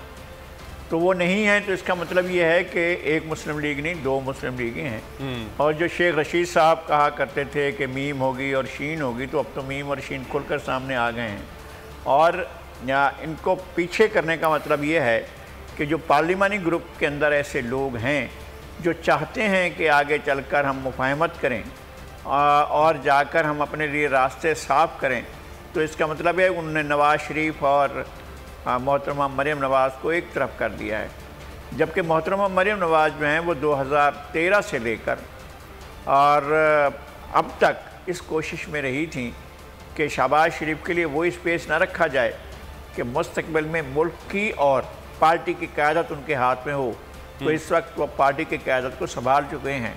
पार्टी कितनी बचती है ये अलग बात है, और अगर इख्तलाफ इसी तरह रहता है और दोनों किसी एक जगह पर आकर एक दूसरे के साथ मुकालमा या अवाम के साथ मुकालमा नहीं करते हैं, तो यही समझा जाता रहेगा कि मुस्लिम लीग नून में इत्तफाक नहीं है, इत्तेहाद नहीं। इस पॉइंट ऑफ व्यू के हवाले से आप क्या कहेंगे कि ये दोनों पॉइंट ऑफ व्यू जो हैं वो नवाज शरीफ की मर्जी से सामने आते हैं? नवाज शरीफ जब समझते हैं कि इस वक्त मफाहमत वाला पॉइंट ऑफ व्यू सामने आना चाहिए तो शहबाज शरीफ को कहते हैं कि आप आगे आ जाओ, और जब चाहते हैं कि मज़ामत वाली चीज़ सामने आनी चाहिए और वो मकबूल हो रही है तो वो मरीम नवाज को आगे कर देते हैं। ये दोनों चीज़ें आप ये नहीं समझते कि नवाज शरीफ की मर्जी से होती हैं? क्या नवाज शरीफ साहब ने ये ऐलान किया है कि वो अपनी गुजरांवाली वाली तकरीर और वो अपनी क्वेटा वाली तकरीर और वो अपनी दीगर तकरीरों से पीछे हट रहे हैं और उस पर अपनी गलती का एतराफ़ कर रहे हैं और वो जो कुछ कहते रहे हैं उससे अपने आप को बरी ज़िम्मा कर रहे हैं? क्या उन्होंने कभी ऐलान किया है? लेकिन इसके सर इसके बारे में जब मरियम नवाज से पूछा गया तो शी सेज के पावर स्पीक्स टू पावर, तो हम अगर उनको मज़ाहमत दिखाएंगे तभी हमसे वो बात करेंगे। तो अब क्या है, अगर मुज़ाहमत कर रहे हैं तो मुज़ाहमत करें, अगर मुफाहमत कर रहे हैं तो मुफाहमत करें। दो कश्तियों में सवार होकर मियाँ नवाज शरीफ कभी भी किसी मंजिल पर नहीं पहुँचने वाले हैं और ऐसी सूरत हाल उनके लिए सामने नहीं रही है। और दूसरी ये कि अवाम को पता है, आम आदमी जानता है कि ये पाकिस्तान के जो रहनुमा हैं जनाब मियाँ नवाज शरीफ साहब, ये कोई इनकलाबी लीडर नहीं है, ये कोई चेयरमैन माओ ज़ेडुंग नहीं है, ये कोई हो ची मिन नहीं है और ये ची गवेरा और राउल कास्ट्रो और फिडल कास्ट्रो नहीं है। ये एक मुफाहमत करने वाले हमेशा और छाँव में, ताकतवर हलकों की छाँव में आगे बढ़ने के आदी हैं। इन्होंने जो 1981 से लेकर अब तक 1913 से 18 तक के दरमियान में जितना अरसा गुजारा है वो छाँव में गुजारा है और छाँव देने वाले बेजार हो गए। भाई कब तक इनको इतनी छाँव दें कि ये हमेशा पलट कर वापस आकर सींग मारते हैं। तो मेरे ख्याल में अब वो सूरत हाल नहीं है मियाँ नवाज शरीफ साहब के लिए। हाँ, उनके बहुत गहरे असरात हैं पाकिस्तान की ब्यूरोक्रेसी में, पाकिस्तान की सिविल सर्विसेज में, पाकिस्तान की जुडिशल सर्विसेज में, हर जगह पर उनके, और पाकिस्तान की सिक्योरिटी सर्विसेज में हर जगह पर उनके रूट्स मौजूद हैं, उनके लोग मौजूद हैं और उनको सर्व करने वाले। इसलिए ये समझा जा सकता है कि उन्होंने बहुत लोगों को नवाजा और बहुत लोग उनके ममनून एहसान हैं, लेकिन ये नहीं कहा जा सकता कि पाकिस्तान के अवाम उनके ममनून एहसान। चलें, सही। नुसरत सहर अब्बासी साहिबा भी साथ चुके मौजूद हैं, उनसे बात कर रहे हैं। नुसरत साहिबा, शहबाज शरीफ साहब की पीर पगाड़ा साहब से मुलाकात भी हुई है, ये मुलाकात कैसी रही? उनको क्या दावत नहीं दी गई आज के जलसे के हवाले से? जी बिल्कुल, मुलाकात इस तरह से हुई कि वो कोई सियासी मुलाकात थी नहीं, क्योंकि पीर साहब की वालदा की डेथ हो गई थी तो उसकी वजह से सारी सियासी शख्सियात आ रही थी कंडोलेंस की वजह से। तो शहबाज शरीफ का जो ये सियासी विजिट था, उन्होंने इसी विजिट में कंडोलेंसेस को भी अपने प्रोग्राम में शामिल किया, तो वो उसी ताज़ियत के हवाले से गए थे। हाँ, जो न्यूज़ में है कि उन्होंने दावत दी है पीर साहब को कि लाहौर की तरफ आइए, तो वो तो पीर साहब वैसे भी जाते रहते अपने विजिट के हवाले से। तो ये सिलसिला इस तरह था। बाकी अगर सियासी तौर पर नून लीग की बात की जाए, जैसे लगारी साहब ने कहा, बहुत अच्छा उन्होंने एक पूरा तज्जिया दिया। नून लीग हो या कोई भी पीपल्स पार्टी हो, ये पार्टियां जो है ना, ये जब मॉरिसी सियासत की तरफ जाती है और कमान अपने हाथ में रखती है ना कि लीडरशिप हमारे हाथ में हो, और कोई पार्टी का बेशक कितना भी मेहनती हो, कितना उसने कुर्बानियां दी हो, उसको हम वो की पोस्ट नहीं देंगे जो की पोस्ट पे अगर वो आ गया तो हमारी पार्टी गई। तो ये है हमारी जमहूरियती जो सिलसिला चल रहा है पार्टियों का। इसी तरह पीपल्स पार्टी है, इसी तरह नून लीग है। तो ये जो तज्जिया दिया ना लगारी साहब ने कि आपस में इस कदर इख्तलाफ आ गए हैं कि पार्टी के अंदर तोड़फोड़ शुरू हो गई। क्यों नहीं होगी जब एक लीडर, आप अपने चचा को, अपनी बेटी को, अपने दामाद को, अपने जो चचा है जैसे आबिद शेर अली, सभी तो खानदान के लोगों को आपने की पोस्टें दी हुई हैं, तो जो सारी जिंदगी अपनी दे देते हैं 20-20, 25-25 साल। इसी तरह पीपल्स पार्टी में भी है, यहाँ भी यही सिलसिला है कि सारी जिंदगी अगर आप चले, थोड़ी बहुत यहाँ पर ये है कि यहाँ पर एहसास है पीपल्स पार्टी में कि जो वर्कर बहुत ज्यादा मेहनत कर रहा है और छोटे तबके से है तो उसको वो अहमियत दे देते हैं, लेकिन यहाँ भी मौरूसी सिलसिला चल रहा है चाहे वो। तो ये हमारी पार्टियां सियासी तौर पर अगर पाकिस्तान में यूं करेंगी ना, तो फिर आखिर में टूट फूट का शिकार होंगी और फिर ये होगा कि कुछ भी नहीं बचेगा। तो ये तज्जिया क्या बिल्कुल सही है। अभी नून लीग का हालत और बहुत खराब होने वाली है, क्योंकि एक पार्टी का जो लीडरशिप है, जो 3 बार वजीर आजम बना, वो अगर उस मुल्क का वजीर आजम बनकर इस मुल्क की सारी दौलत ले जाकर बाहर बैठे और वहां से बैठकर स्टेटमेंट दे, बयान दे, तो अवाम को सोचना चाहिए कि जो शख्स अपने मुल्क में नहीं रह सकता, अपने मुल्क, जिस मुल्क ने उसको 3 बार वजीर आजम बनाया, इसी मुल्क के पैसे से वहां आप अपने दामादों की, अपने बच्चे नवासों की शादियां करते हैं और करोड़ों अरबों रुपए खर्च करते हो। खुदा का वास्ता अवाम एक दफा सोच ले कि इस तरह के, लेकिन नुसरत सहर अब्बासी साहिबा, ये सिर्फ मियां साहब के लिए बात तो नहीं है, ये तो हमारे बेशतर पॉलिटिशियंस हैं, वो सारे के सारे ऐसे ही हैं, बाहर जाते हैं, पाकिस्तान से पैसा कमाते हैं, बाहर जाके अयाशी करते हैं, बच्चों की शादियां भी बाहर हैं, बच्चे भी बाहर ही पढ़ रहे हैं। मुझे कहने दें, मैं सिर्फ नवाज शरीफ को इस चीज में नहीं लाना चाह रही। यहाँ तो ब्यूरोक्रेट है, हमारे जजेस हैं, हमारे, मैं बिल्कुल कहूंगी आर्मी के कितने ऐसे लोग हैं रिटायर होकर बाहर चले जाते हैं, हमारे कितने चीफ ऑफ आर्मी स्टाफ हो गए, या हमारे ये जो सुप्रीम कोर्ट के जजेस है, आप ढूंढ ले पाकिस्तान में कहाँ नजर आ रहे हैं। जैसे रिटायर हुए वो पता नहीं डैम की जो करना था निगहबानी, वो कहाँ है। तो ये हमारा अलमिया है, रोना आता है, यकीन माने दिल खून के आंसू होता है जब आप की पोस्ट पे हम आपको हीरो बना देते, हम आपके पीछे पीछे भागते, हमारी आवाम कहती है कि यही हमारा जो है, हमारी मदावा है, हमारे जख्मों पर यही नमक छिड़केगा और हमारे मसाइल का हल। लेकिन जब आखिर में एंड में देखते हैं लोगों के आपके पीछे भागते भागते पैर छलनी हो जाते हैं। ठीक, आपका पॉइंट आ गया। अरशद वोरा साहब, पाकिस्तान पीएसपी जो है इस वक्त वो कहां पर खड़ी हुई है? आप पीडीएम के साथ हैं, गायबाना तौर पर साथ हैं, या फिर आप समझते हैं कि आप अकेले खुद से ही कुछ तब्दीली ला सकते हैं, खुद से ही हुकूमत मुखालिफ या फिर पाकिस्तान पीपल्स मुखालिफ, पीपल्स पार्टी के मुखालिफ कुछ कर सकते हैं? आप समझते नहीं हैं कि आपको भी किसी एक इत्तेहाद के साथ मिलने की जरूरत, ताकि आपकी जो आवाज है मजीद तवाना हो? देखिए, इत्तेहाद तो इस वक्त जो है ये हुकूमत गिराने और हुकूमत के खिलाफ और अपोजिशन को स्ट्रॉन्ग करने के लिए बनते हैं, और फिर जब इलेक्शन का वक्त आता है, आपने देख लिया कि सबने अपने अपने इलेक्शन में जो है कैंडिडेट्स खड़े करने होते हैं।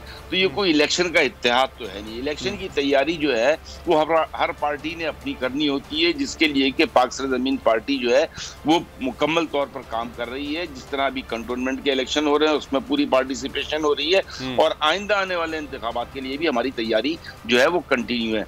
जहाँ तक ताल्लुक है, देखें, हमने जो पैगाम दिया है, मुस्तफा कमाल ने जो पैगाम दिया है, इस शहर का जो हाल था, इस शहर में जिस तरीके से 20 से 22 लाशें रोजाना गिरती थी, मुस्तफा कमाल के इस पैगाम ने शहर को अमन दिया है। ये जो लोग क्रेडिट लेते हैं कि अमन आया, तो इस शहर में जो है कल मैं शहबाज शरीफ साहब का स्टेटमेंट देख रहा था, मैं ये समझता हूँ कि उन्हें ये सोचना चाहिए कि 20 साल तक तो यहाँ पे हमारी सिक्योरिटी फोर्सेस भी 20 साल से हैं, यहाँ पे हमारी जो ना फोर्सेस मौजूद हैं, उसके बावजूद 20 से 22 लाशें यहाँ पे रोजाना गिरती थी। जिस दिन मुस्तफा कमाल ने आकर यहाँ पर रॉ का जो है रॉ के ऊपर से नकाब उठाया, रॉ के रिप्रेजेंटेटिव्स को बेनकाब किया, उसके बाद से, और उसके बाद इस शहर में जिस तरीके से प्यार मोहब्बत का, लोगों को जोड़ने का पैगाम दिया, यहाँ से जो तासुबियत थी उसको ख़त्म किया, तो आज अल्हम्दुलिल्लाह इस शहर में सुकून है, और इसका बहुत बड़ा क्रेडिट मुस्तफा कमाल को जाता है।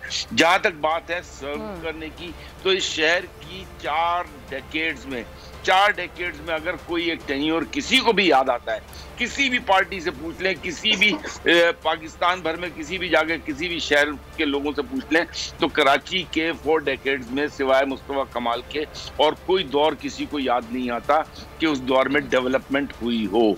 तो ये फिर वही कर सकता है डेवलप इस शहर को, इस सूबे को और इस मुल्क को, जिसको के तजर्बा हो, जिसके अंदर दर्द हो, जिसके दिल में सियासत का मकसद होता है खिदमत, जिसने सियासत को खिदमत के लिए अपने अंदर जो है रखा हुआ है, अपने सीने में रखा हुआ है, वही इस शहर को डिलीवर कर सकता है, सूबे को डिलीवर कर सकता है।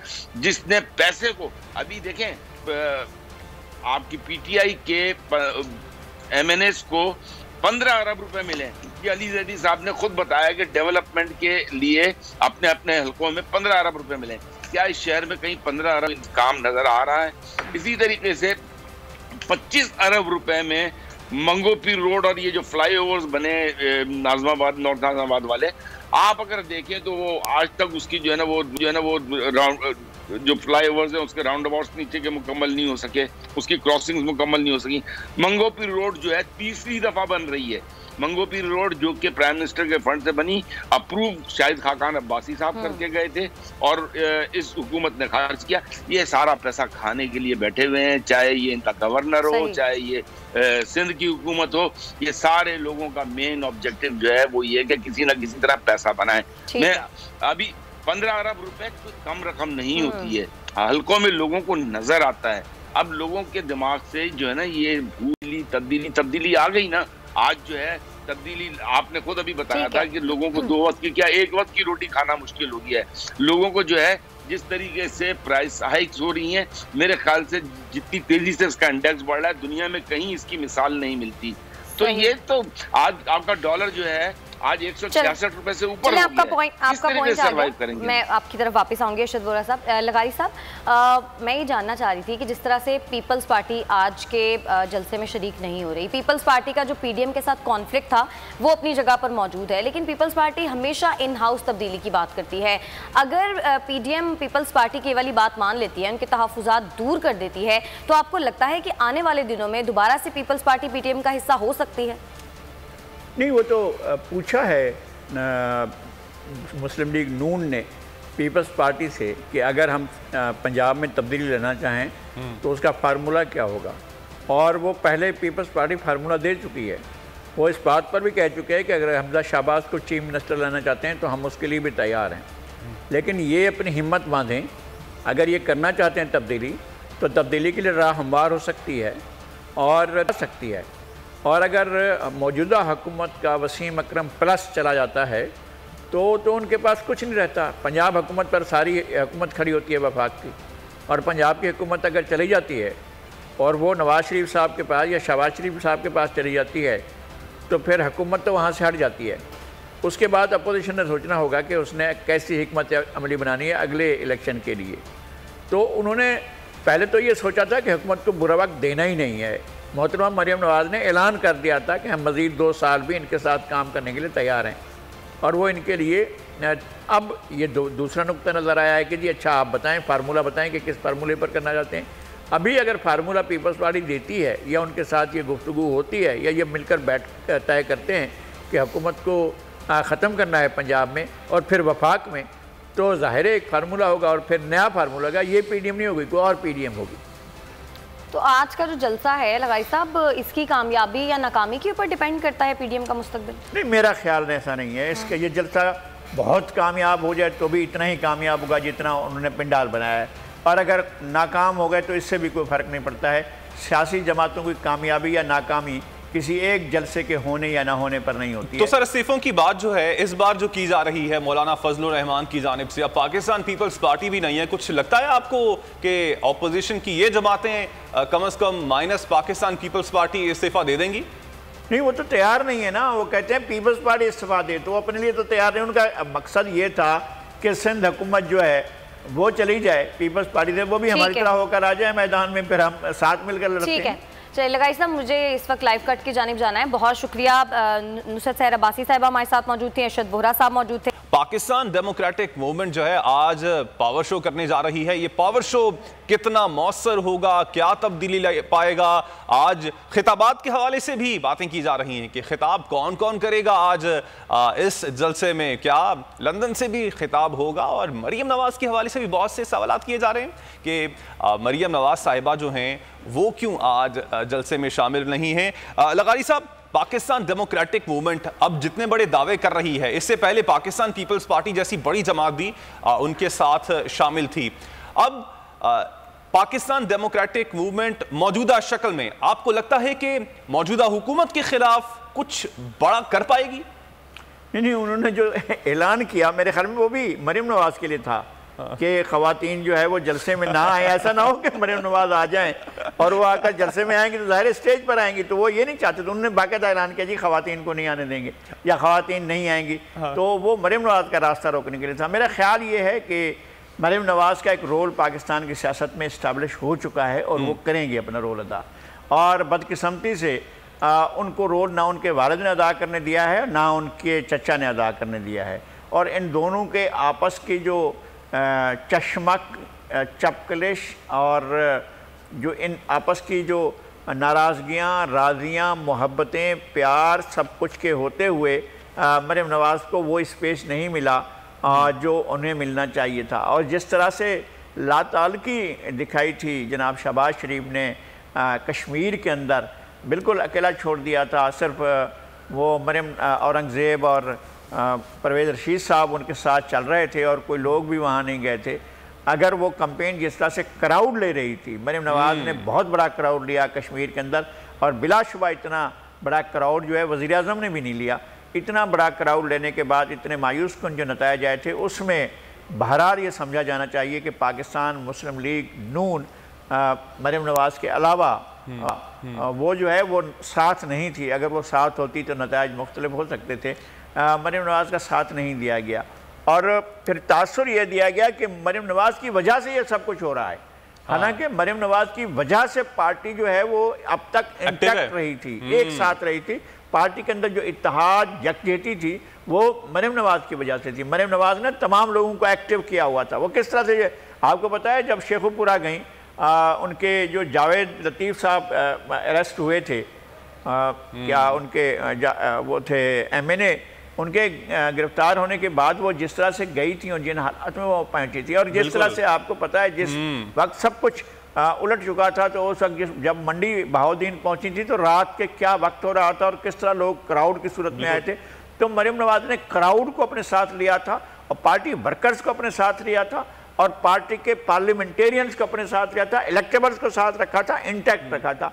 वो इंटैक्ट रहने की सूरत हाल अब शायद नहीं रहेगी। लोग उड़ना शुरू हो जाएंगे क्योंकि उन्हें पता है कि मरीम नवाज़ की जगह उतनी नहीं है, शायद उन जितनी वो ले सकती थी उतनी जगह नहीं है। लेकिन सर फिर अब ये PDM जो जलसा कर रही है इसको अब देखते कैसे हैं? एज इन के क्या ये आखिरी हरबा है, क्या इलेक्शन की तैयारी है, रेलेवेंट रहने की कोशिश की जा रही है? बेसिक इसका मकसद क्या नजर आता है? क्योंकि हुकूमत पीपल्स पार्टी के होते हुए नहीं गिरा पाई, बल्कि उस पर जरा बराबर भी कोई असर नहीं आया, तो पीपल्स पार्टी और ANP के बिना क्या कर पाएगी PDM? देखिए, बात यह है कि कराची का जलसा जो पहले हुआ था वो बहुत कामयाब जलसा था, बहुत बड़ा क्राउड था, उसके अंदर मरीम ने और बिलावल भुट्टो जरदारी ने भी खिताब किया था। इनका तासुर कहाँ ख़राब हुआ था? इनका तासुर लाहौर में ख़राब हुआ था। इन्हें फिर लाहौर में एक दफ़ा किस्मत आजमाई करनी चाहिए थी और एक बड़ा क्राउड वहाँ करना चाहिए था बनिस्बत कराची के। कराची का जलसा कामयाब, अब आप उसका तासुर ज़ाहिर करेंगे पिछले जलसे का और कुछ नहीं करेंगे। तो कम से कम उस जलसे में आप देख तो सकते हैं कि हज़ारों औरतें बैठी हुई हैं और नारे लगा रही हैं। अब तो आपको खैर से गिनती में भी ख़वातीन नज़र नहीं आएंगी। चलें, एक तो ये होगा। दूसरा ये नुकसान होगा कि वो दोनों लीडरशिप जो क्रिज्मेटिक बिलावल भुट्टो जरदारी और मरीम नवाज़ वो भी एक साथ नहीं होंगे, तो उस जलसे की रौनक जो है कुछ और फीकी हो जाएगी। और उस जलसे के जो अगर आपने 80 नंबर दिए थे तो अब आपको इस जलसे को जो 40-50 नंबर तक रखना पड़ेगा अगर होता है तो। जिस तरह से क्राउड कुछ आता है, तो जितनी जगह बनी है और जितना लोग हैं, अब तक भी आप देख रहे हैं स्क्रीन पर, हम देख रहे हैं कि वहाँ पर जो है अफराद की तादाद कम है।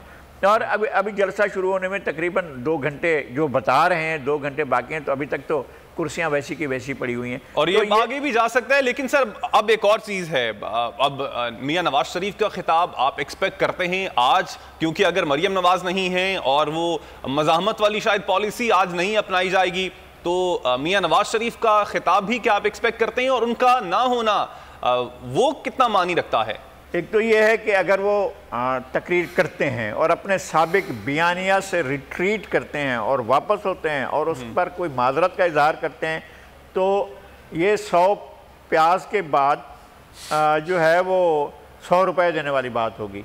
और अगर वो आते हैं और उसी बयाने पर खड़े होते हैं जिस बयाने पर उन्होंने गुजरांवाला में कहा था, तो वो और ज़्यादा ख़राबी पैदा होगी उनके लिए। आने की सूरत में, दोनों सूरतों में, अगर वो सरेंडर करके आते हैं तो, अगर वो अकड़ कर आते हैं तो, दोनों सूरतों में उनके लिए हालात ठीक नहीं होंगे। ये देखना ये है कि क्या इसका रिस्क लिया जाता है या नहीं लिया जाता है। मौलाना की अपनी लाइन क्या है इसके बारे में कोई पता नहीं चलता है। हमने कश्मीर में कुछ गाड़ियों को देखा था जहाँ पर मौलाना की और PTI के लोगों के झंडे जो हैं वो एक ही गाड़ी पर लोग सवार थे और जा रहे थे, और इस तरह कोई एक आध सीट भी शायद मौलाना की पार्टी को वहाँ पर मिली थी। लेकिन मैं ये नहीं कहता हूँ कि जनाब ये ऐसा होगा कि वो मुख्तलिफ़ जगहों पर मुख्तलिफ़ हालात में हैं। मौलाना का जलसा हुआ वज़ीरिस्तान में, तो वहाँ कहा गया कि सारा इंतज़ाम हुकूमत की तरफ से था। अब भी लोग ये कहते हैं। और इधर भी सर वो जो मिल के इलेक्शन लड़ने की जो बात हुई सर, वो भी आपको पता ही है। यानी बहुत शुक्रिया लगारी साहब, आपके वक्त का ब्रेक का कहा जा रहा है। यहाँ पर नाज़रीन ब्रेक लेंगे, न्यूज़ हेडलाइंस उसके बाद शामिल की जाएंगी और उसके बाद ट्रांसमिशन का सिलसिला इसी तरह आगे बढ़ाएंगे। आप हमारे साथ रहिएगा।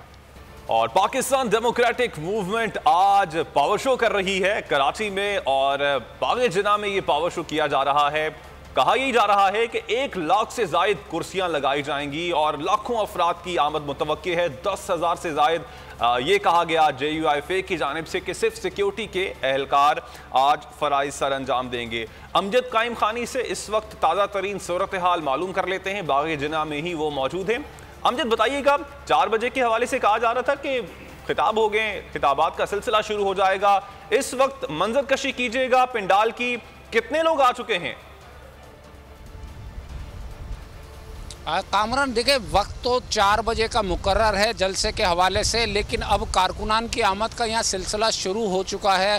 ख़वातीन भी, बल्कि एक ख़ातून कहूँगा कि एक ख़ातून हमें पहली यहाँ जलसे में नज़र आई हैं, जो गालिबन मुस्लिम लीग नून से ताल्लुक़ रखती हैं या जो PDM पाकिस्तान डेमोक्रेटिक मूवमेंट है उसके किसी इत्तेहादी जमात की कारकुन हैं, वो यहाँ हमें नज़र आई हैं। अलबत्ता GUI के कारकुनान जो है वो अगली सफ़ों में बैठे हैं और काफ़ी कलील तादाद है, इनकी सैकड़ों या दर्जनों में तादाद है जो अब तक यहाँ पहुँच पाए हैं। 4 बजे का वक्त मुकर्रर किया गया है, चंद घंटे रह गए हैं जलसे के आगाज़ में, लेकिन पिंडाल जो है अब तक कामरान मेरे अक्ल में नज़र आ रहा होगा मुकम्मल तौर पर खाली है।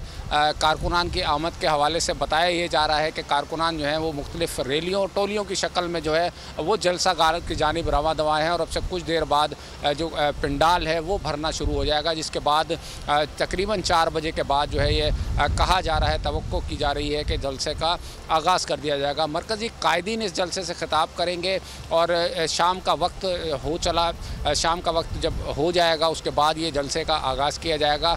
रोशनी का भी यहाँ बंदोबस्त किया गया है, इसलिए कहा नहीं जा सकता है कि जलसा अपने मुकर्रर वक्त पर शुरू हो जाएगा। ये बाद मगरिब भी ये जलसा जो है वो जारी रहेगा।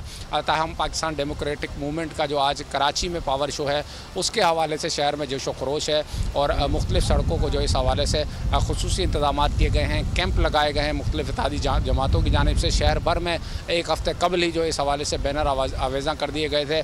पीपल्स पार्टी इस जलसे से स्किप कर चुकी है, वो मौजूद नहीं है, उसकी पार्टिसिपेशन नहीं है। ताहम मुस्लिम लीग नून है, JUI-FE है, ये 2 बड़ी जमातें हैं जो इस जलसे को JUI-F की जो मेज़बानी है उसमें इस जलसे को कामयाब बनाने के लिए पुरुमीद हैं। मौलाना अब्दुल गफूर हैदरी अब से कुछ देर पहले यहाँ आए थे और उनका दावा ये था कि पिछले तमाम जलसों से बड़ा ये जलसा होगा और JUI-F जो है वो चाहे तो अकेले भी इस जलसागाह को भर सकती है। सही। अब्दुल हसीब भी हमारे नुमाइंदे हमारे साथ मौजूद हैं, उनसे भी बात कर लेते हैं। अब्दुल हसीब, आगाह कीजिएगा सिक्योरिटी के इंतजाम के हवाले से, कैसे इंतजाम हैं और चूंकि कोरोना भी पीक पर है सिंध में, तो क्या SOPs को फॉलो कराने के लिए भी कोई इंतजाम किए गए हैं? जी बिल्कुल, जहाँ तक बात है सिक्योरिटी इंतजाम की, तो सिक्योरिटी इंतजाम मुकम्मल किए जा चुके हैं। जलसागाह के अतराफ़ में पुलिस की नफरी डिप्लॉय की जा चुकी है। शारा कायदीन को आम ट्रैफिक के लिए बंद कर दिया गया है कंटेनर और दीगर रुकावटें लगाकर। तकरीबन 3000 के करीब पुलिस और दीगर कानून नाफिज करने वाले इदारों की नफरी है जो कि सिक्योरिटी के फ़राइज़ अंजाम दे रहे हैं, जबकि जलसागाह के अंदर की सिक्योरिटी जो है वो जमीयतुल उलमा इस्लाम के रज़ाकारों के पास है। और जो एस्टिमेटेड हमें इंतजामिया की तरफ से बताया गया है कि वो 5000 रज़ाकार हैं जो कि जलसागाह के अंदर सिक्योरिटी और दीगर इंतजाम के जो है वो फ़राइज़ अंजाम देंगे। जहाँ तक कोरोना SOPs की बात है, तो जब बड़ा जलसा होता है तो बड़े जलसे के अंदर सिक्योरिटी SOPs को फॉलो करना या उस पर अमल दरामद कराना मुमकिन होता नहीं है। जिस तरीके के कम फासले पर कुर्सियाँ लगाई गई हैं, बड़ी तादाद में कुर्सियाँ भी लगाई गई हैं, तो फिर लोगों को इतने बड़े मजमे को कंट्रोल करना मुमकिन नहीं है। जो लोग हैं, मुंतज़मीन हैं, उनकी जानिब से जो है वो यहाँ पर मास्क भी तकसीम किए जा रहे हैं, लोगों को जो है वो मास्क लगाने की तलकीन भी की जा रही है। लेकिन अभी तक जो लोग यहाँ पर आए हैं उनमें से बेशतर अफराद मास्क नहीं लगाए हुए थे। इस वक्त बहुत ही कम तादाद है जो कि कारकुनान की हम देख रहे हैं। जमीयतुल उलमा इस्लाम के कारकुनान सुबह से ही जलसागाह के अंदर इंतजामात और दीगर तमाम तर उमूर के लिए मौजूद हैं। काफिलों की सूरत में भी अंदरून सिंध से काफिले और यहाँ पर गाड़ियाँ जो है गाड़ियों में लोग आ रहे हैं, लेकिन अभी तक आपने हमें अपडेट किया। और अब एक दफ़ा फिर से बात कर लेते हैं PDM के आज होने वाले जलसे की। 4 बजे का टाइम दिया गया है, लेकिन अभी जलसागाह की जो सूरत हाल है उसको देखकर ये अंदाज़ा लगाना बड़ा मुश्किल है कि 4 बजे जलसा शुरू होगा भी या नहीं। कारी उस्मान साहब ने हमें ज्वाइन किया है, JUI-FE के रहनुमा है। बहुत शुक्रिया आपका कारी उस्मान साहब, आपने हमें अपना कीमती वक्त दिया। कारी उस्मान साहब, आप लोग एक्सपेक्ट कर रहे थे कि ज़ाहिर एक बहुत बड़ा जलसा होगा और लग भी यही रहा था कि जिस तरह से PDM एक दफ़ा फिर से मुत्तहिद हुई, दोबारा से एक्टिव हुई और कराची जैसे शहर में जलसा उन्होंने करने की कोशिश की, लेकिन अभी जो जलसागाह की सूरत हाल है उसको देखकर ऐसा लग नहीं रहा कि इतनी बड़ी तादाद में कारकुनान जमा हो सकेंगे। आप क्या एक्सपेक्ट कर रहे हैं आज के जलसे को लेकर, क्योंकि आज के जलसे में जो सिंध की सबसे बड़ी जमात है पीपल्स पार्टी, वो आपके इत्तेहाद का हिस्सा नहीं है?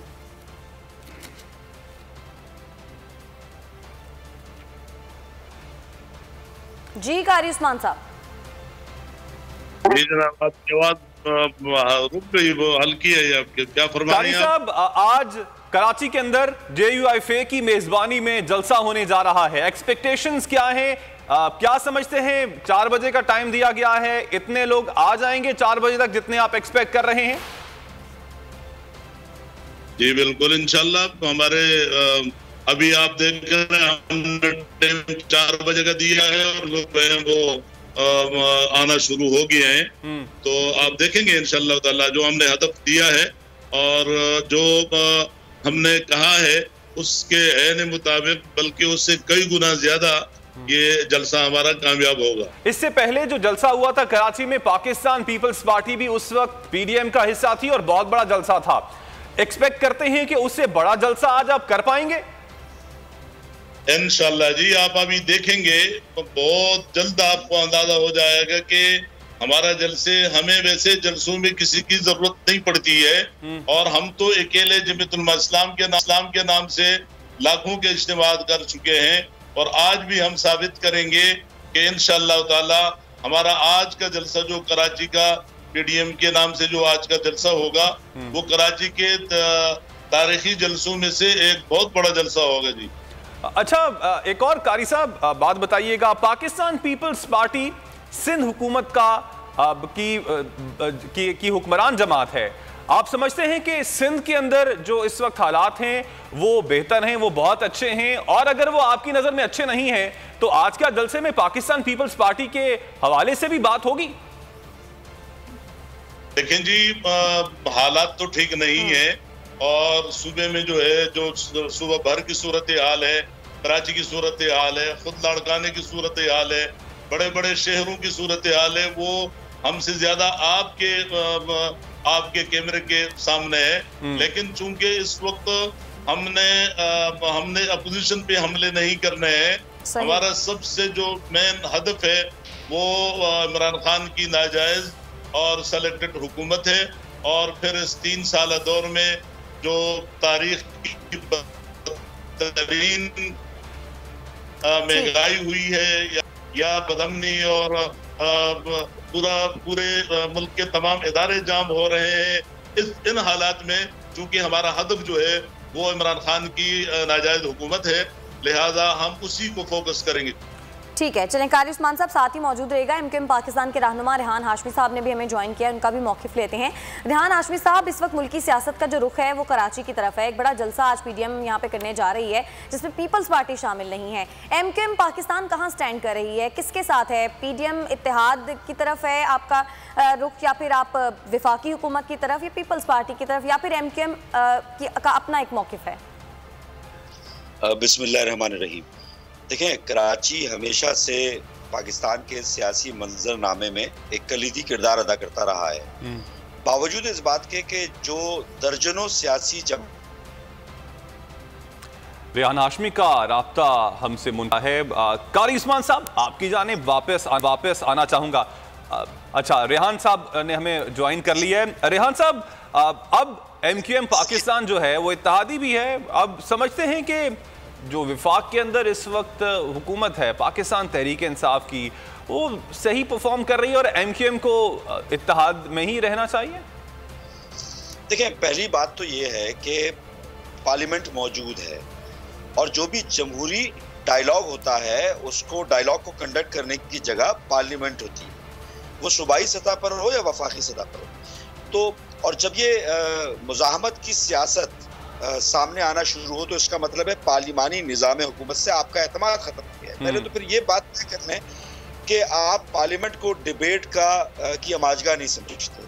जमहूरी तकाज़ों को पूरा करने के लिए पार्लियामेंट में जो मुबाहिसा होना चाहिए था, जो ग्रीवियंस होनी चाहिए, आपने कौन कौन सी हुज्जत तमाम की और उसके बाद आके ख़ास तौर पर पाकिस्तान मौजूदा दौर में जिन मसाइल का, इकोनॉमिक क्राइसिस का, इंटरनल इनसिक्योरिटी या एक्सटर्नल जो थ्रेट्स हैं उसका जो सामना कर रहा है, और ख़ास तौर पर अफगानिस्तान और पड़ोसी ममालिक के हवाले से जो नई सूरत हाल पैदा हो रही है, उसमें अगर कोई नया स्टंट, मेरी ज़ाती राय तो ये है कि पाकिस्तान को डिस्टेबलाइज करने के मुतरादिफ है। यकीनी तौर पर ऐसी कोई भी नई वेंचर शुरू नहीं करना चाहिए कि जिससे स्टेट को मसाइल का सामना करना पड़े। और खास तौर पर सूरत हाल में, मौजूदा सूरत हाल में मेरी अपनी ज़ात की राय है कि अगर आप पार्लियामान पे जमहूरी तकाज़ों पर अमल दरामद करना चाहते हैं तो पार्लियामेंट में जाकर मुबाहिसा करें, पार्लियामेंट में जाके बात करें। और अगर आप सड़क पर आ रहे हैं तो इसका मतलब है कि आपका एतमाद खत्म हो गया, तो फिर इस्तीफा दें आप।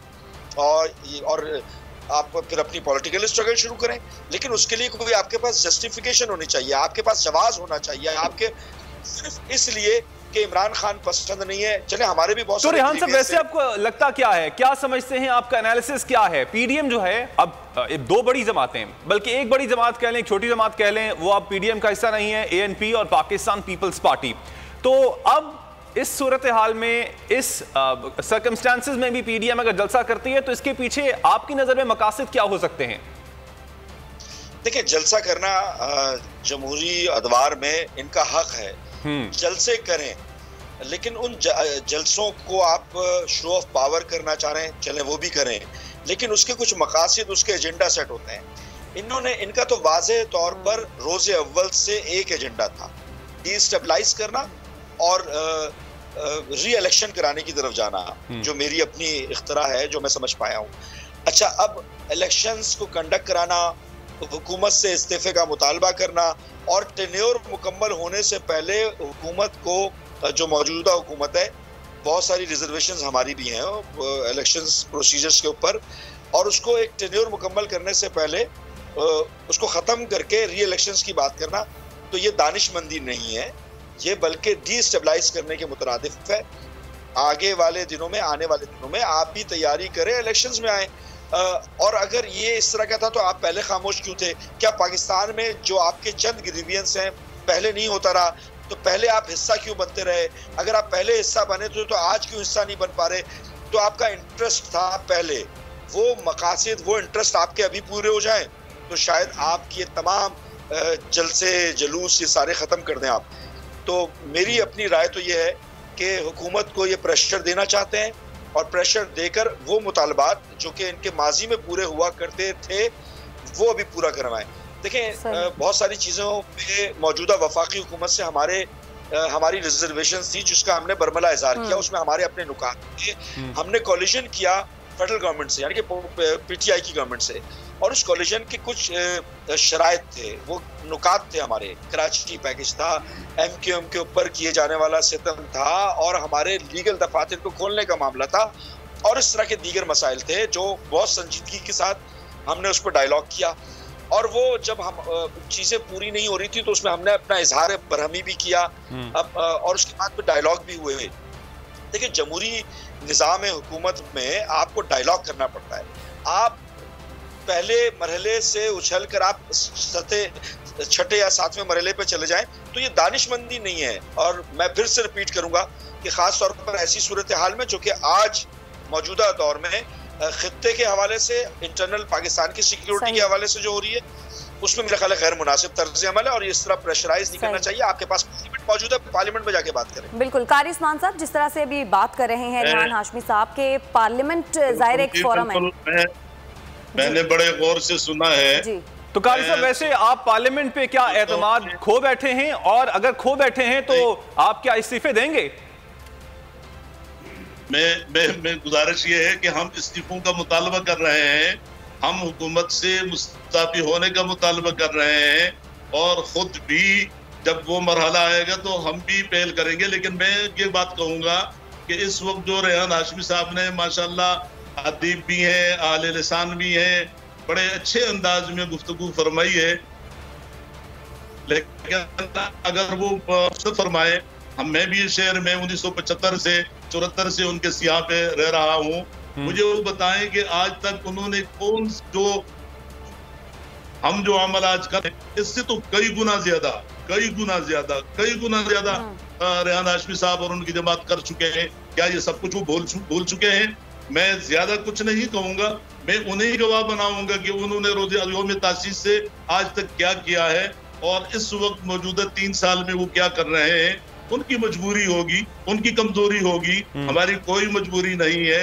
हमने पहले दिन, और उसमें जब 25 जुलाई 2018 के इलेक्शन हुए, हमने 26 जुलाई को इस इलेक्शन को भी मुस्तरद किया है, हमने कंडेम किया है, तमाम कौमी अपोजिशन जमातों ने इसे मुस्तरद किया, और उससे लेकर आज तक हम लगे हुए हैं। फिर मुझे ये बताया जाए कि इस मौजूदा हुकूमत में, यानी इस वक्त महंगाई कहाँ जाके चली गई है। यहाँ पे इस वक्त जो है तमाम कारोबार क्या कहां तक पहुंच चुका है, सनतें कहां तक बात की जा चुकी हैं। इस वक्त आपका कौन सा ऐसा इदारा है कि जिसमें आप समझ सकते हैं कि यहाँ पे ये मुल्क के तामीर और तरक्की के लिए काम हो रहा है? ये यानी मुझे हैरत। लेकिन कारी साहब, जो नाकदीन है ना आपके, वो इल्जाम लगाते हैं कि ऑपोजिशन ये बातें तो बहुत करती है कि महंगाई हो गई है, हुकूमत सही परफॉर्म नहीं कर रही है, लेकिन इन बातों के पीछे भी उनके अपने मकासद हैं, वो मकासद को पूरा करते हैं और फिर पीछे हो जाते हैं। नहीं, मैं क्या फरमा रहे हैं आप? मैं कह रहा हूं कि आपके नाकदीन जो हैं, आप जब ये बात करते हैं कि मुल्क में महंगाई ज्यादा हो गई है और लाकानूनियत है और तमाम चीजें जो हुकूमत के खिलाफ आप गिनवा रहे थे, जो नाकदीन है वो आपके ये कहते हैं कि ये बातें तो ऑपोजिशन बहुत करती है, खुद भी मुत्तहिद, इनके अपने दिल में चोर है और अपने इनके और मकासद हैं। अवाम इनका बेसिक हदफ नहीं है कि अवाम के मसाइल हल होने चाहिए। देखें, गुजारिश ये है कि नाकदीन को कहेंगे, जाहिर है अभी जो रेहान हाशमी साहब की गुफ्तगू है, अब एक अच्छे भले लोग, अच्छी बड़ी जमात जो यहाँ शहर की नुमाइंदा जमात कहलाती थी, आज जाके उसे सुखेड़ के कोने पर रख दिया है। अब वो जाके जब इस हाल पे आ चुका है, ये एक अलग बात है। लेकिन आप मुझे बताएं कि इस वक्त मुल्क की सूरत हाल क्या है, खारिजा पॉलिसी क्या है, दाखिला सूरत हाल क्या है, फिर मुल्क के हर, यानी अब अफसोस तो कहने को तो बहुत कुछ कहने वाला है। लेकिन सर, आप मुझे ये बताएं कि इस वक्त ऑपोजिशन की पॉलिसी क्या है? खुद क्या ऑपोजिशन एक पेज पे है हुकूमत के खिलाफ? अब बात यहाँ पे की जाती है पाकिस्तान डेमोक्रेटिक मूवमेंट की, जब तो उसमें एक बड़ी जमात नहीं है जो कि पाकिस्तान पीपल्स पार्टी है, वो आपके साथ एक पेज पर मौजूद नहीं है। वो जब एक पेज पर मौजूद थी भी, उस वक्त भी आपने हुकूमत का कुछ नहीं बिगाड़ पाए। अब जब पाकिस्तान पीपल्स पार्टी और एएनपी भी मौजूद नहीं है, तब हुकूमत का क्या कर पाएंगे आप? और क्या इससे सिर्फ और सिर्फ मुल्क में जो है अफरा तफरी ही फैलेगी, मजीद और क्या होगा? कारी उस्मान साहब को गालिबन हमारी आवाज नहीं आ रही है। रेहान हाशमी हम समझते हैं कि ये नाजायज हुकूमत है और इस हुकूमत ने अवाम की कमर तोड़ के रख दी है। लिहाजा इन हालात में अगर पीपल्स पार्टी हमें छोड़ के चली गई है, तो ये पीपल्स पार्टी से पूछा जाए कि उसने ऐसा क्यों किया, उनको कौन से शब्द बाग दिखाए गए, पीपल्स पार्टी क्या लेने गई है, एमपी अगर गई है तो वो क्या लेने गई है? पीपल्स पार्टी तो हमेशा इन हाउस तब्दीली की बात करती है, अदम एतमाद लाने की बात करती है, वो उस तरफ आप लोग क्यों नहीं आते? सड़कों पर आना, पहले भी आप लोग सड़कों पर आए थे लेकिन कोई फायदा नहीं हुआ, हुकूमत को तो प्रेशराइज नहीं कर सके आप लोग। अदम एतमाद के लिए पीपल्स पार्टी के पास कुछ भी नहीं है, ये सिर्फ अल्फाज का चुनाव है। अगर पीपल्स पार्टी अपोजिशन के साथ मिलकर और सब के सब मुस्ताफी हो जाते तो एक फैसला हुआ था, आज इमरानी हुकूमत नहीं होती। मैं दावे से कहता हूँ कि इमरानी हुकूमत कायम नहीं रह सकती। चलें, आपका पॉइंट आ गया, साथ ही मौजूद रहेगा। रेहान हाशमी साहब से भी बात करेंगे, लेकिन साथी एंकर सैयद रजी इस वक्त जलसा गाह में मौजूद है, उनसे पहले बात कर लेते हैं। रजी, आगाह कीजिएगा, आप इस वक्त जलसा गाह पहुंच गए हैं, आप किस तरह के यहाँ पर इंतजामात देख रहे हैं, कैसा माहौल देख रहे हैं, कितनी बड़ी तादाद में लोग देख रहे हैं? क्योंकि जो हमारे नुमाइंदे अब तक हमें बता रहे हैं उनके मुताबिक तो अभी बहुत बड़ी तादाद कारकुनान की नहीं है यहाँ पर, आप क्या देख रहे हैं?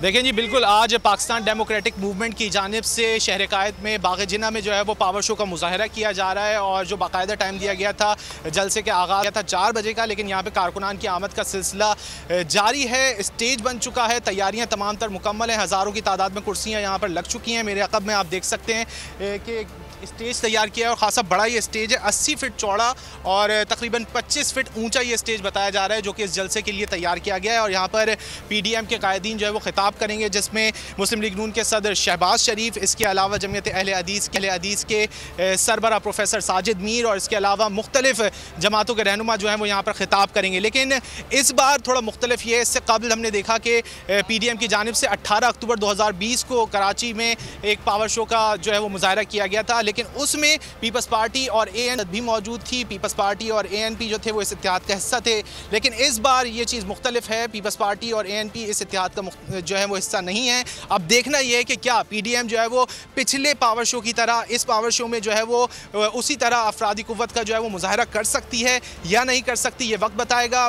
बाकायदा आगाज जो है वो जलसे का 4 बजे होगा। रजी, आपने हमें अपडेट किया, आपका शुक्रिया। रेहान हाशमी साहब, आपकी जानिब आना चाहूँगा। आप समझते हैं कि अब 3 साल मुकम्मल हो चुके हैं, पाकिस्तान तहरीक इंसाफ की हुकूमत के चौथा साल शुरू है, और जो चौथा साल होता है वो इलेक्शन मुहिम के हवाले से ज़्यादातर लोग होते हैं कि इलेक्शन की तैयारियों में लग जाते हैं। 1 साल बाद तो वैसे ही आप बहुत एक्टिव हो जाते हैं। आप समझते हैं कि अब शायद ऑपोजिशन एक्सपेक्ट कर रही है कि 4 साल बाद इलेक्शन हो जाएं, और उसकी तैयारी में की वजह से और उसकी तैयारियों के लिए अब पाकिस्तान डेमोक्रेटिक मूवमेंट एक बार फिर से एक्टिव हुई है?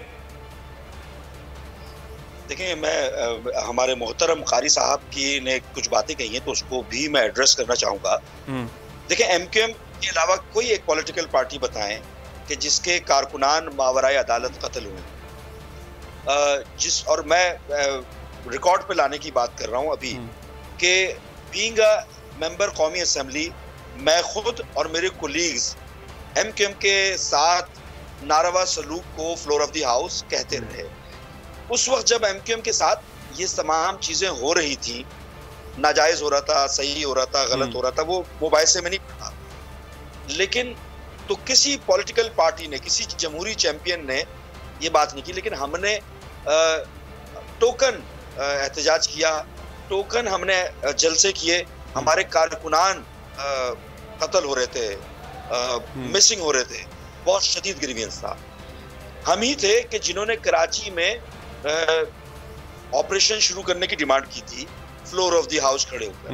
हम ही थे कि जिसने नेशनल एक्शन प्लान के ऊपर अपना भरपूर इनपुट दिया कि पाकिस्तान में अमन व अमान हो, और हम ही थे कि जिसने पाकिस्तान में इस्तेहकाम के लिए बहुत सारे तल्ख घूंट पिए, मगर इस्तेहकाम पाकिस्तान पे कॉम्प्रोमाइज नहीं किया, बावजूद इसके कि हमारे बहुत सारे ग्रीवियंस थे और हैं अभी भी।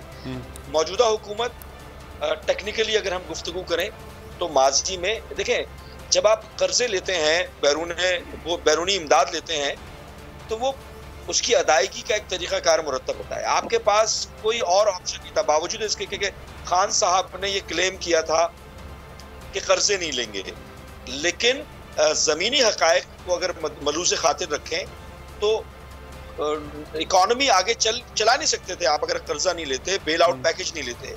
ये ज़मीनी हक़ाइक़ थे। माजी की हुकूमतों ने क्या कुछ किया उसके ऊपर भी डिस्कस नहीं कर रहे हैं हम। आपकी बात दुरुस्त है कि 4 साल जब मुकम्मल होने वाले होते हैं तो इलेक्शंस की तैयारियां कर रहे होते हैं, मुमकिन तौर पर इलेक्शंस की तैयारी हो रही है, लेकिन देखें कुछ असूल होते हैं, कुछ प्रिंसिपल स्टैंड होते हैं। आप अपने पसंद की चीज़ों पे स्टैंड लेते हैं, हाँ, लेकिन मुल्क की सालमियत के ऊपर जो स्टैंड लेना चाहिए, जो लार्जर इंटरेस्ट के लिए जो बात करनी चाहिए, उस पर खामोश है। तो इसका मतलब ये हुआ कि सब पंजो करें, अपना अपना करके आप अपने हिस्से का चंक निकाल कर, फवायद निकाल कर साइड में बैठ जाएं। गैर मुनासिब तर्ज अमल है। अगर हम बात करें तो पूरा सबको समोने वाली बात होनी चाहिए, ये समोने वाली बात नहीं हो रही। इलेक्शन की तैयारियां लग रहा है हो रही हैं। 3 साल की कारकर्दगी के हवाले से देखिए, मैं PTI का नुमाइंदा नहीं हूँ, लेकिन कोलिशन गवर्नमेंट में हम बहुत सारे मसाइल थे, हैं और आने वाले दिनों में भी रहेंगे। और ख़ास तौर पर 2 साल से 1.5 साल से जो कोविड का सिलसिला चल रहा है, इकोनॉमिक क्राइसिस का शिकार हो रहे हैं, तो कहीं पर नुकसानात हुए हैं तो कहीं पर फवायद भी हुए हैं। अच्छा रेहान हाशमी साहब, इससे पहले आपने बात की थी कि जो भी मसला उसको पार्लियामेंट के फोरम पर हल करना चाहिए। जब पार्लियामेंट मौजूद है तो सड़कों पर आने की क्या ज़रूरत है, लेकिन अपोजिशन हमेशा वज़ीर-ए-आज़म इमरान खान से ये गिला करती है कि जब भी किसी कौमी मसले पर पार्लियामेंट का इजलास बुलाया जाता है तो वज़ीर-ए-आज़म उसमें मौजूद नहीं होते। आप वज़ीर-ए-आज़म के इत्तेहादी हैं, ज़ाहिर है हुकूमत के इत्तेहादी हैं, तो आप लोग इस तरह की कोई बात वज़ीर-ए-आज़म से या PTI हुकूमत से क्यों नहीं करते कि अपोजिशन को सबको साथ लेकर चले और कोई भी जो ऐसा मसला हो या अपोजिशन के जो भी तहफ़्फ़ुज़ात हैं वो पार्लियामेंट के फोरम पर हल किए जाएं? ताकि उनको सड़कों पर आने की जरूरत ना पड़े? वजीर आजम को इनके उन सवालात का कि खारजा पॉलिसी क्या है, तो वजीर आजम खारजा पॉलिसी को कौम से तो खिताब करके दे सकता है, लेकिन वजीर खारजा पार्लियामेंट के अंदर इनको खारजा पॉलिसी को ब्रीफ करेगा।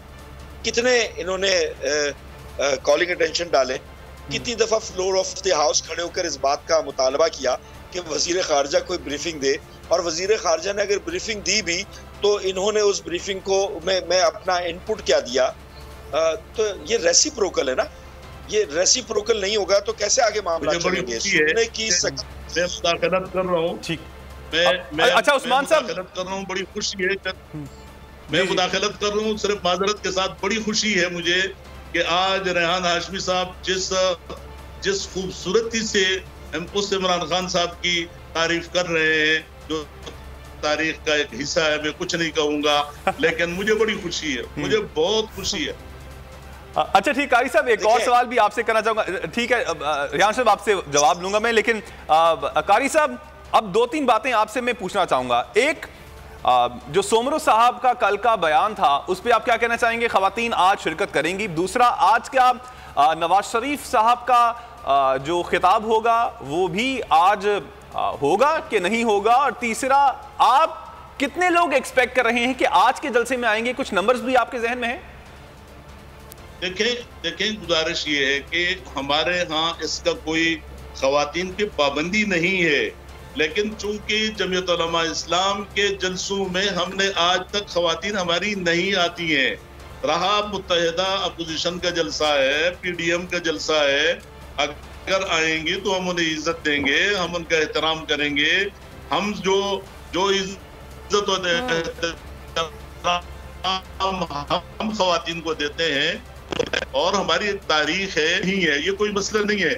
आएंगी तो सरोचशम हमारी माएँ बहनी होंगी, हम उनका एहतराम करेंगे। नहीं आएंगी तो हमने कोई इस तरह वो प्रोग्राम नहीं है। रहा मसला इस बात का कि जलसे में कितने लोग होंगे, मैं आपसे ये अर्ज करता हूँ कि इंशाअल्लाह जो आप अक्टूबर वाली बात कर रहे हैं, गुज़श्ता 2018 की बात आप कर रहे हैं, ये जलसा उससे कई गुना बड़ा होगा। आप खुद देख लेंगे। मैं इसमें इस वक्त में अगर कोई बात करता हूँ तो अब चंद 1-2 घंटों में ये सारी सूरत हाल आपके सामने आ जाएगी। हम ये चाहते हैं, चलें सूरत हाल बिल्कुल सामने आ जाएगी। कारी उस्मान साहब वापस आती हूँ आपकी तरफ। अफनानुल्लाह साहब मुस्लिम लीग नून के रहनुमा, उन्होंने हमें ज्वाइन किया है। अफनानुल्लाह साहब, आज शहबाज शरीफ साहब तो कराची में मौजूद हैं, लेकिन मरियम नवाज आज के जलसे में मौजूद नहीं है, तो क्या जो हुकूमत बार बार बात करती है, स्पेशली शेख रशीद साहब कहते थे कि शीन लीग अलग हो जाएगी, तो क्या हम भी यही समझें शीन लीग अलग हो चुकी है? बिस्मिल्लाहिर्रहमानिर्रहीम। नहीं देखें जी, ये सारी की सारी स्पेकुलेशन है और ये तो पूरे एजेंडे के तहत किया जाता है जिसमें मुस्लिम लीग नून को डिवाइड करने की कोशिश की जाती है। इसका हकीकत से कोई ताल्लुक नहीं है, ना कोई मीम है ना शीन है। हमारे सिर्फ एक लीडर है, उनका नाम है मियां मोहम्मद नवाज शरीफ साहब। वो लीड करते हैं और उनके हिसाब किताब से जो है वो बाकी पार्टी का स्ट्रक्चर बना हुआ है और मामला चलाए जाते हैं। अब जहाँ तक बात रहेगी मुख्तलिफ सोच के लोगों की, धड़ों की, ग्रुप्स की, वो तो हर पार्टी में होते हैं। वो तो आप एक्सपेक्ट कर रहे हैं कि नून लीग में 2 धड़े हैं, एक शहबाज शरीफ का धड़ा है और एक मरियम नवाज का धड़ा है, और अगर ऐसा नहीं है तो मरियम नवाज आज क्यों नहीं आ रही हैं? नहीं, मैं ये बिल्कुल भी नहीं कह रहा कि 2 धड़े हैं। मैं ये कह रहा हूँ कि बहुत सारे मुख्तलिफ लोगों की सोच के लोग हैं और बहुत सारे धड़े भी हो सकते हैं। और इसमें कोई ये भी होता है कि एक हल्के में 2-2, 3-3 धड़े होते हैं। इसमें कोई ये कहना कि जी फलाना ये है वो, इसका कोई उससे ताल्लुक नहीं। इस मुल्क का ये मसला नहीं है कि मुस्लिम लीग नून के अंदर क्या हो। इस मुल्क का मसला जो है वो बेरोजगारी है। इस मुल्क का मसला वोट को इज्जत दो है। इस मुल्क का वो अनएम्प्लॉयमेंट है, उसकी तरफ कोई आता नहीं है। ये मुस्लिम लीग नून के अंदर क्या हो रहा है, ये अगर यही मेयार आप हमारे पे जो लगा रहे हैं, PTI पे लगाए, तो उधर तो पता नहीं कितने हजार धड़े हैं। हर क्या कहते हैं 1.5 ईंट की मस्जिद बना के बंदा बैठा हुआ है, हर दूसरा बंदा वजीर आजम बनने के चक्कर में। ये जो है ये सारा का सारा प्रोपेगेंडा है, हमारे खिलाफ जो किया जा रहा है, इसका हकीकत से कोई ताल्लुक नहीं है। अच्छा, एक और बात सर बताइएगा, आज मियां मोहम्मद नवाज शरीफ साहब भी खिताब करेंगे? देखिए, मुझे एग्जैक्टली मैं कोई ऐसी बात कहना नहीं चाहता। मुझे नहीं मालूम कि एग्जैक्ट डिटेल्स अभी वहाँ पे ज़रा इसके टेक्निकल वाली साइड भी देखनी होती है सारी की सारी कि क्या मामला है। लेकिन मियां मोहम्मद नवाज साहब ने PDM की मीटिंग में शिरकत की है वो भरपूर तरीके से अपनी इनपुट दे रहे हैं। और जो है वो एग्जैक्ट जो है वो मामला, मैं भी कराची जा रहा हूँ, रास्ते में ही हूँ, तो मुझे वहाँ पे जाके पता चल जाएगा। चलें, ठीक है। अफनानुल्लाह साहब बहुत शुक्रिया आपका। आफ्ताब जहांगीर साहब पीटीआई रहनुमा, उन्होंने भी हमें ज्वाइन किया है। आफ्ताब जहांगीर साहब, इस वक्त कराची में जलसा होने जा रहा है, अब से कुछ देर के बाद 4 बजे पीडीएम एक दफ़ा फिर से आपको टफ टाइम देने जा रही है। क्या आपकी एक्सपेक्टेशंस आज के जलसे को लेकर? आप लोगों को कोई डर है आज के जलसे को लेकर? बहुत शुक्रिया जी, आपने मुझे हौसला दिया। मैं ये समझता हूँ कि मैं तो सवाई अल्लाह की बात से किसी से भी नहीं डरता, और दूसरा ये कि ये हर अपना सियासी पार्टी का जमहूरी हक है कि वो अपने जलसे भी करे, सब कुछ करे। लेकिन मुझे समझ नहीं आ रही कि एक तरफ अभी मेरी वाइफ मुझे इस बात का पर मुझसे गुस्सा हो रही थी कि ये कौन सा तरीका आप लोगों की सियासत का कि आप जलसे तो करते हो लेकिन स्कूल नहीं खोलते, आप बच्चों की तालीम जो मुस्तकबिल है बच्चों का पाकिस्तान का, उसकी तरफ आपकी कोई तवज्जो नहीं है, और सिर्फ जो है वो नीचे दिखाने के लिए आप तुले हुए हैं। देखिए, मैं अब इस नतीजे पे पहुंचा हूँ कि जैसे आपने मुझे अभी लिया 2 मिनट के अंदर आपने मुझे कॉल आई कि आपका पॉइंट ऑफ व्यू चाहिए, कि पूरा पाकिस्तान भी सुन रहा होगा, पाकिस्तान से बाहर भी सुन रहा होंगे। इस वक्त जिस हालात के अंदर हम बैठे हैं, तो रोजाना आप अपना पॉइंट ऑफ व्यू देते भी, अभी इससे पहले अपना इतना बड़ा मीडिया मौजूद है, तो उसमें आप अपने वो दे दें, बैठ एक हायर करें, टाइम खरीदें, कि इसमें करोड़ों लाखों रुपए आप जलसों पे खर्च कर रहे हैं, उस पे उसको खरीद लें और वहाँ पे एक तकरीर और एक तकरीर शहबाज शरीफ साफ कर लें। और वैसे भी आपने तो खवातीन पे पाबंदी लगाई दी है, तो अब खवातीन आपके जो पॉइंट ऑफ व्यू है या आपका जो मौक़िफ़ है वो कैसे सुनेंगी? मैं ये समझता हूँ कि हमें अब इन चीज़ों से निकलना चाहिए, अपनी तरक्याती की जो मैनिफेस्टो है उसकी तैयारी आवाम को बताना चाहिए कि हमने क्या करना है। जैसे हमने अपनी 3 साल की कारकर्दगी, किसी को पसंद हो या ना हो, उस पर 1000 एतराज़ात हो सकते हैं। लेकिन सर मुझे एक बात बताइएगा, आप पाकिस्तान तहरीक इंसाफ की परफॉर्मेंस से खुश हैं? आप समझते हैं कि जो कुछ वादे किए गए थे पाकिस्तान तहरीक इंसाफ की जानिब से वो पूरे किए जा रहे हैं, अवाम बहुत खुश है, और अपोजिशन जो है ये वैसे ही पागल है और ये अफरा तफरी फैलाने के लिए और मुल्क में डिस्टेबलाइजेशन लाने के लिए ये सड़कों पर आ रही है? बाकी पाकिस्तान तहरीक इंसाफ ने जो कुछ कहा था बिल्कुल मेनोआन वैसा कर दिया है, और अवाम में इस वक्त खुशी की लहर है। पाकिस्तान तहरीक इंसाफ से अवाम बहुत ही खुश है। देखिए, पहली बात तो ये कि 100% तो कोई भी दावा नहीं कर सकता कि जी मेरी परफॉर्मेंस थी या जो मेरे वादे थे वो पूरे हुए हैं।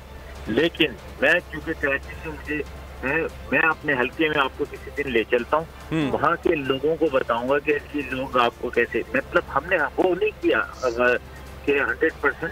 अभी भी बहुत सारे मसाइल हैं जिससे मैं रोज गुजरता हूँ, लेकिन कुछ जो वादे हमने किए थे कि जी हम आपके तरक्याती काम करेंगे वो हम करवा रहे हैं, और इसी तरह हमारी बहुत सारी चीज़ें तरजीहात पर हैं। लेकिन फिर मैं जब ये बात करूँगा तो आप कहेंगे कि जी आपने लेके बैठ के वो है 18वीं तरमीम। खुदा के लिए इसको समझने की ज़रूरत है कि आप 18वीं तरमीम को लेकर आपने इस मुल्क के साथ, इस सूबे के साथ जो जुल्म किया है पीपल्स पार्टी ने, वो आप सोच भी नहीं सकते। अगर महंगाई को कंट्रोल करना है ना, तो 2 चीजें देखिए, अभी पूरे केपीके के अंदर अब पंजाब में इस साल के एंड तक जो है हम हेल्थ कार्ड दे देंगे, उससे कितना बड़ा फर्क पड़ेगा। अगर सरकारी स्कूलों की का मेयार बहुत अच्छा हो जाए और उसके अंदर भी अच्छे पेड़, जो अभी हम जिनको तनख्वाहें दे रहे हैं 65 हज़ार, 1 लाख रुपए तनख्वाह है, लेकिन आप उनके पास अपने बच्चे भेजने के लिए आप जरा उनको बुलाएं, उसमें सरकारी स्कूलों के टीचर्स को अपने प्रोग्राम में कभी बुलाएं, उनके साथ गुफ्तगू करें तो आपको अंदाजा हो जाएगा कि वो किस मयार के हैं। लेकिन क्या है कि अगर स्कूलों का मयार सर, लेकिन आपने सोचा कि मयार हम उन टीचर्स का तो बढ़ा नहीं सकते हैं, तो जो इंग्लिश मीडियम है उसको उर्दू मीडियम के मयार पे ले आते हैं ताकि सब कुछ बराबर हो जाए। आपको इस बात का भी अंदाजा है कि मेरे बाप दादा ने उनको डांट के स्कूलों में पढ़ा है, लेकिन वो आज भी अपने उस्ताद की इज्जत भी करते हैं और कहते हैं हमारा वो उस्ताद इतना बड़ा काबिल था। जब हम कौमी जुबान उर्दू बोलते हैं तो इसमें कोई शर्म की बात नहीं है, हमें फख्र करना चाहिए। मैं दुनिया में घूमा सर, बिल्कुल, लेकिन सर अब एक सर उस वक्त जो लोग थे सर वो जहाजों पे नहीं उड़ते थे, उस वक्त जहाज जो गाड़ियां होती थी वो इलेक्ट्रिक नहीं होती थी, आदमी मार्स पे जाने की बात नहीं करता था, टेक्नोलॉजी फोन की इतनी थी। आपको आहिस्ता आहिस्ता मुआशरे को तरक्की की जानिब बढ़ाना होता है, ना कि आपको पीछे जाना होता है। नहीं, और सर हमारे साथ मौजूद आप ये कह देना कि जी हमारी कौमी जुबान नहीं है, लेकिन अगर हम ये कहते हैं कि जी पीले स्कूल का मेयार भी उतना ही होना चाहिए, ऐसे ही होना चाहिए जैसे डेक्कन हाउस का या सिटी स्कूल का है, इसमें क्या हर्ज है? लेकिन वो जो बच्चे जो 2 बच्चों को स्कूल में नॉर्मल स्कूल में 10 से 15 हजार रुपये महीना खर्च है, अगर ये 10 से 15 हजार रुपये बच जाएगा तो वो जो चीनी आटा जो महंगा हुआ है उसको काबू कर लेगा। अगर उसको पानी वक्त पे सही मिलेगा, उसको पानी खरीदना नहीं पड़ेगा, तो ये सारे मसाइल हल करना तो ज़ाहिर है हुकूमत की जिम्मेदारी है। साथ ही मौजूद रहेगा हमारे जो साथी एंकर हैं सैयद रजी, वो इस वक्त जलसा गांव में मौजूद हैं, उनसे वहाँ की ताज़ा तरीन सूरत हाल मालूम करते हैं। रजी आगाह कीजिएगा, अब तो बड़ा कम टाइम रह गया है, जो टाइम दिया गया था 4 बजे का 3 तो बजने वाले हैं। अभी सूरत हाल क्या देख रहे हैं आप, कितनी तादाद है कारकुनान की, और अगर आपको लग रहा है कि 4 बजे जलसा शुरू हो जाएगा? बिल्कुल माविश, 4 बजे का वक्त दिया गया था जब जलसे को बाकायदा आगाज़ होना है। अब कमोबेश 1 घंटा रह गया है जलसे के आगाज़ में, लेकिन यहाँ पर कायदीन तो अभी नहीं पहुँचे हैं, लेकिन कारकुनान की एक बड़ी तादाद जलसा गाह में मौजूद है। मैं इस वक्त मौजूद हूँ पिंडाल में और मेरे इर्द गिर्द जमातों के कारकुनान मौजूद हैं और उनका जोश जज्बा इस वक्त अगर कहा जाए कि दीदनी है तो गलत नहीं होगा। मेरे साथ मौजूद है मुस्लिम लीग नून के एक कारकुन जो कि इस वक्त पिंडाल में मौजूद हैं, उनसे बात कर लेते हैं।